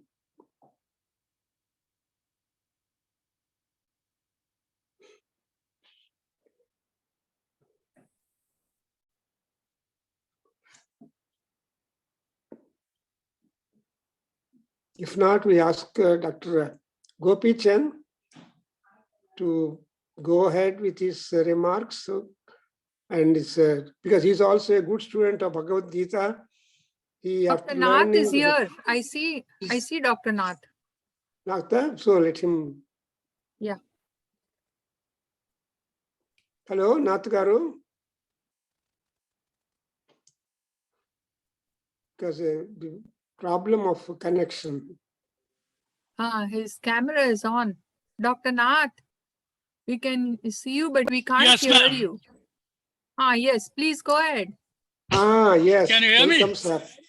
Yes. I think I'll share my what's called screen. Just see.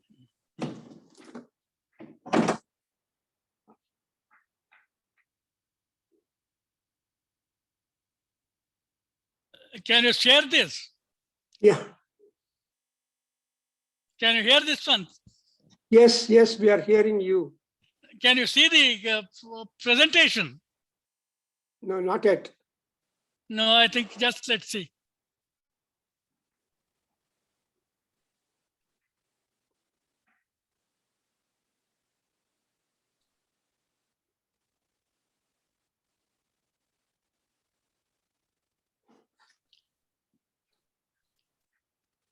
Can you see the share, sir? Not yet, sir. Hello? Can you see the screen? No. No.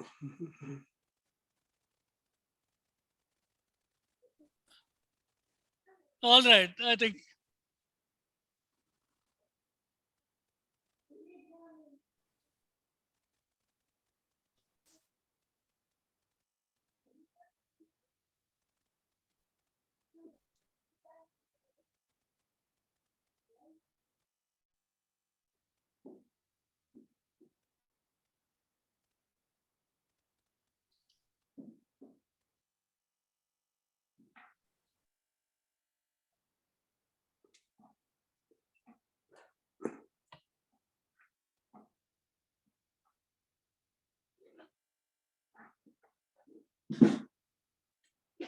Hello? No. I don't think you'll be able to see me, ma'am.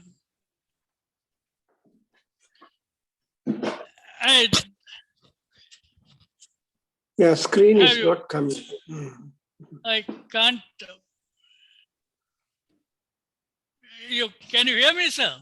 Yeah, we can Yeah, hear we are you. hearing you. Maybe you can please continue just I talking. think there is a problem, I think. Yes, yes. Please continue talking. I'm unable to load my screen.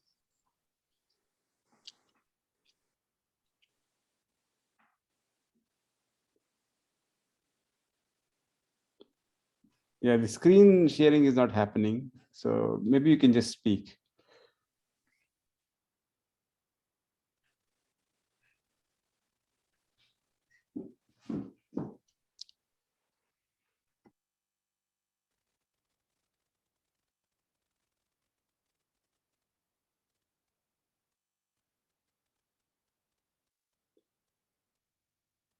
Okay, sir.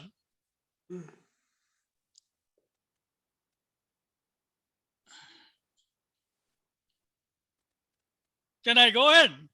Yeah, please go ahead. I think you're not able to load my presentation. Doesn't matter. I think I'll start looking at what I've got and try to put across to you what my idea to you. I must really thank Chaturvedi. They have raised the Vallabha Bhashya. What I'm going to say is something which builds on one of the Bhashyas. For example, last week we talked about Krishna Gita as a set of robust texts which will help us to understand what Lord Krishna said in Bhagavad Gita. Now, from the time Bhagavad Gita has been spoken 5,000 years ago, there have been many explanations and many bhashyas. And now the question is, what is a bhashya? It's an extremely interesting, what's called device in Sanskrit literature. It is not pratipadartha. It is not bhavartha. It is critical understanding of the bhashyakara. There are some bhashyas which are wonderful. There are some bhashyas which are done by hacks. There are some bhashyas which tell you more about the bhashyakara than about the text. That is the problem of bhashyas on Bhagavad Gita. Now, it's a mixed bag. For example, in our tradition, the scriptural sanction is a very important part of our acceptance. So what happens is that if I want to get acceptance, I have to use a text to support what I say. Hence, what happens is what they call text torturing. You get the text to mean what you say. This has happened in Bhagavad Gita. Now, I think the issue which I'd like to raise with you is that right from the beginning of a variety of bhashyas, Vallabha is one of them.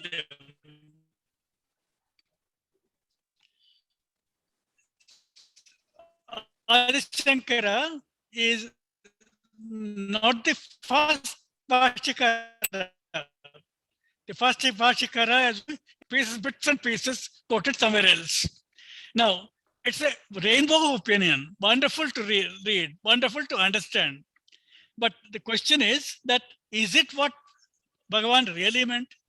That's a doubt which I think troubles the mind of every mumukshu. Now, the point I want to share with you is that while you have got number of bhashyas with very brilliant people, they are told about the text and more they are told about themselves. But here is a bhashya, Krishna Gita, which is the bhashya by the author, by Lord Krishna. And the texts have been done within a very short period of time. A few months is Anugita, few years, at the end of 30 years is Uddhava Gita, and that is the last testament of Lord together. It's his last testament. It's his words, not mine, not yours, not Vallabha's, not Shankara's. And that testament has got a what's called a wonderful way of putting across. I'll share 3 examples with you. One is about karma kanda and the concept of yajna. Please, karma is not quotidian daily work. Karma is used in a specific sense in Bhagavad Gita, which is the what's called what is done to be done and what is naimittik karma, what is mandatory and what is choice. In a choice, yajna is a very major part of way of living God, not today, right from ancient days. Now, in Bhagavad Gita, in Krishna Gita, there is a very interesting example of the concept of yajna in Bhagavad Gita and more so in the Krishna Gita. The second thing we'll talk about is the choice of marga. Vallabha is a Shuddhadvaita, and they've got Shankara, who's got another point of view, and so is Ramanuja, who has another point of view, and okay, Madhva, who talks about another point of view. Now, then we got the validity of the message. At the end of it,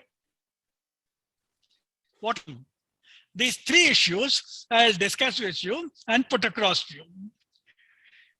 Now, yajna, somewhere I prefer gnana yajna to dravya yajna.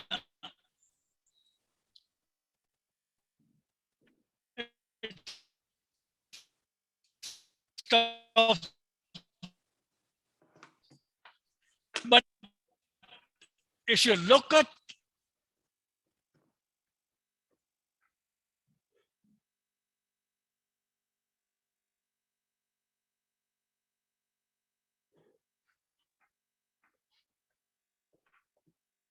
Yours has become still.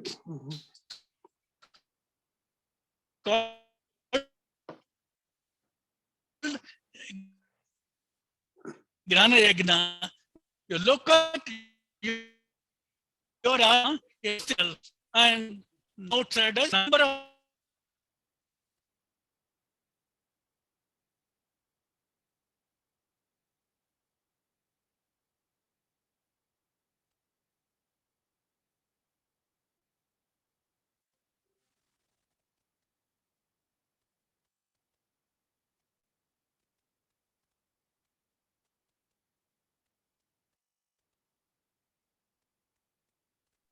I think we lost Dr. Nath. He's back. Okay.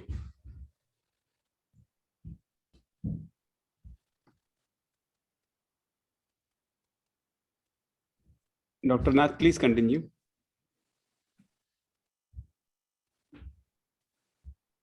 If you can unmute, you're muted. Dr. Nath, you're muted.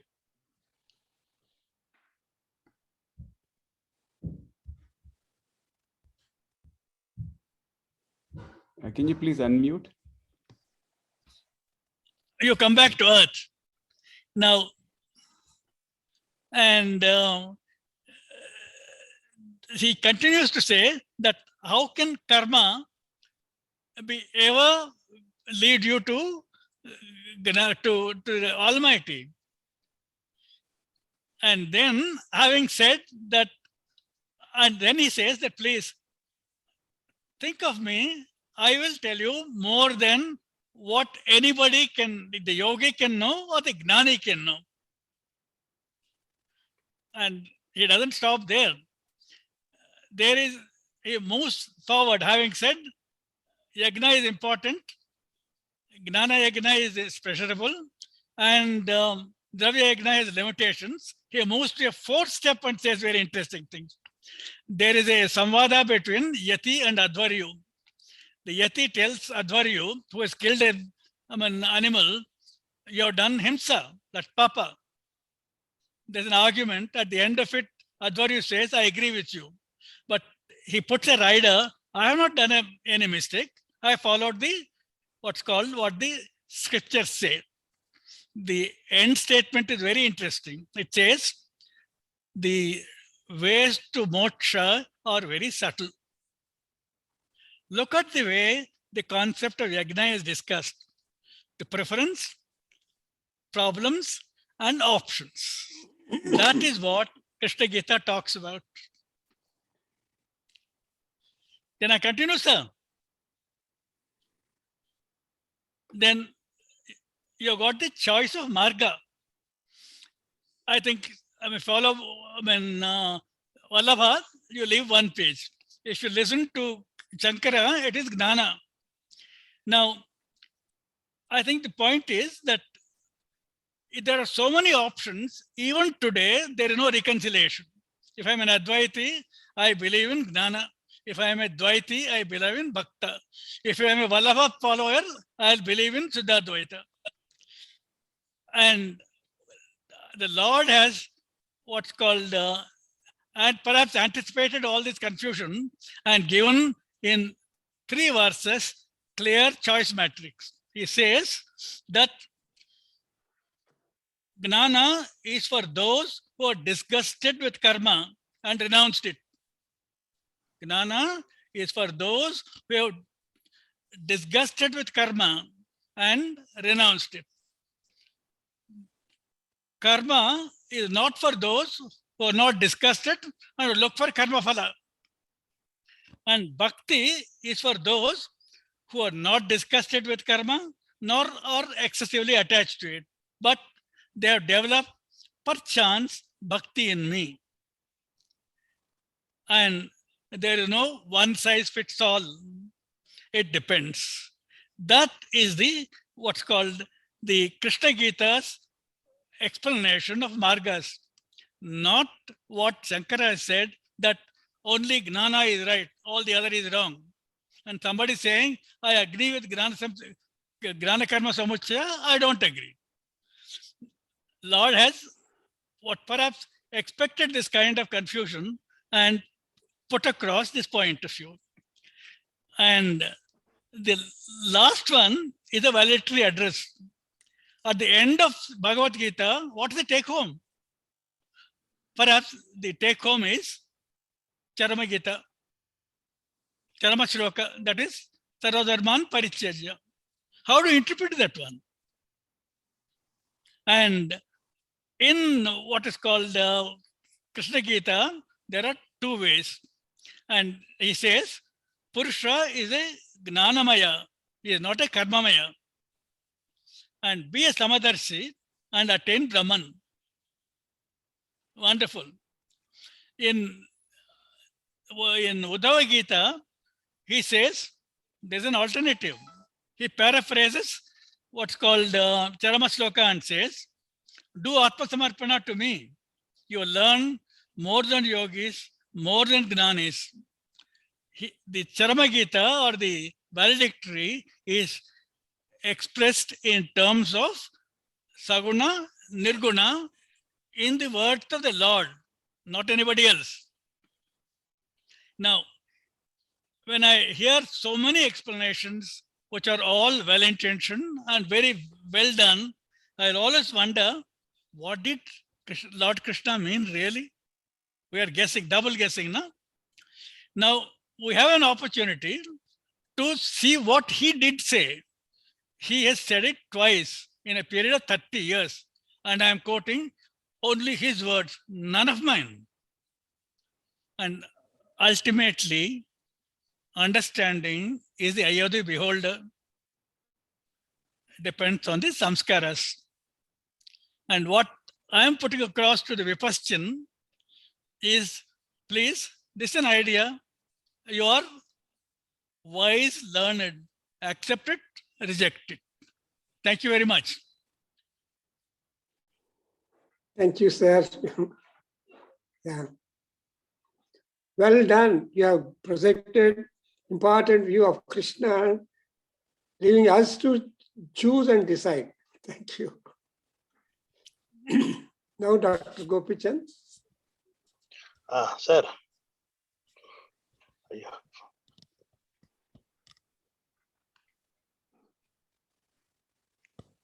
Sir, can you hear me?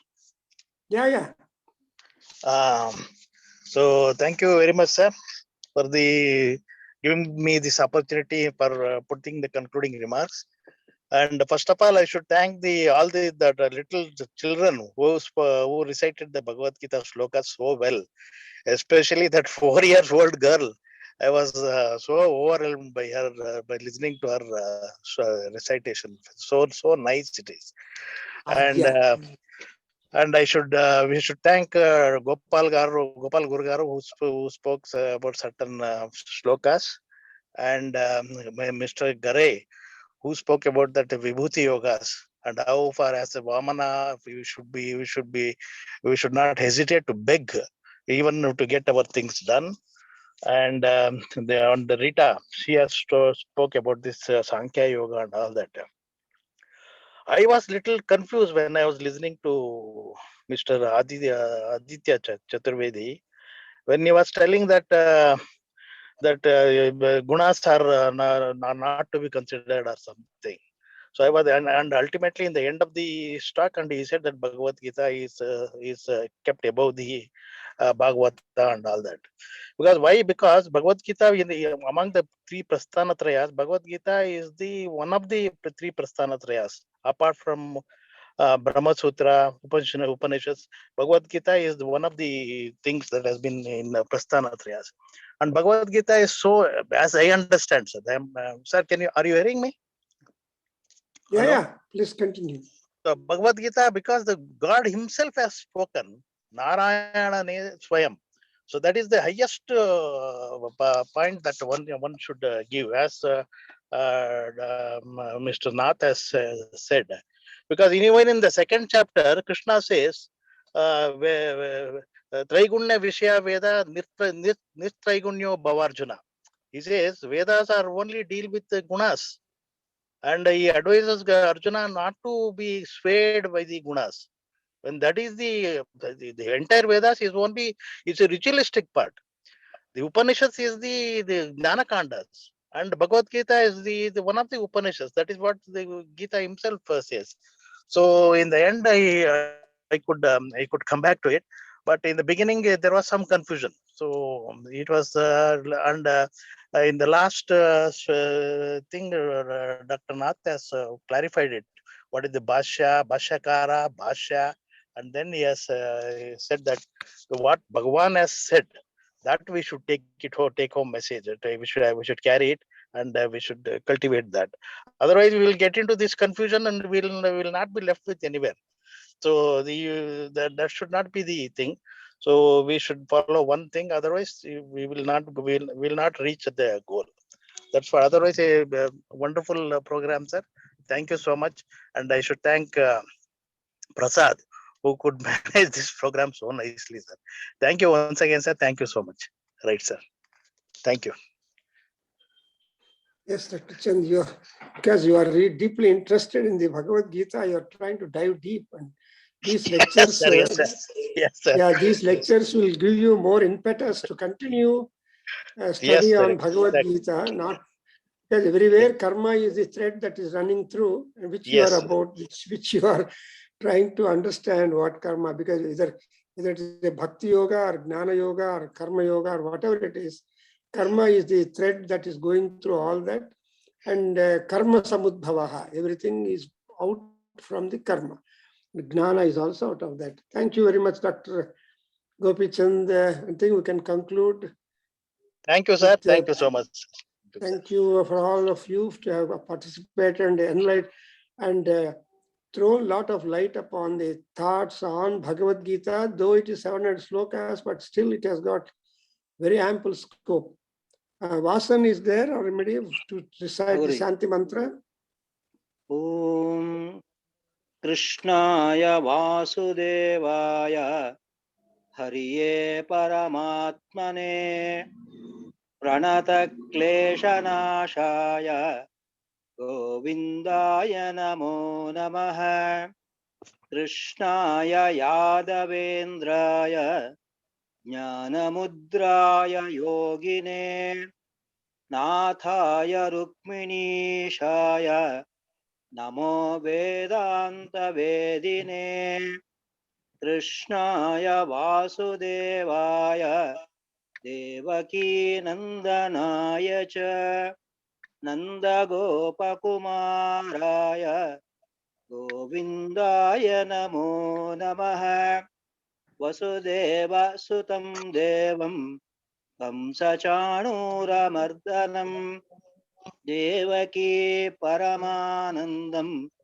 Krishnam Vande Jagadgurum Om Shanti Shanti Shanti Om Sahana Bhavatu Sahano Bhunaktu Sahaviryam Karavavahai Tejasvinavadhitamastu ma vidvishavahai Om Shanti Shanti Shanti Harihi Om Tat Sat Sarvam Shri Krishnarpanamastu Shri Vasudevarpanamastu Shri Veda Purusha Ashirvadostu Om Tat Sat Hari Om Guruji, Namaste Guruji.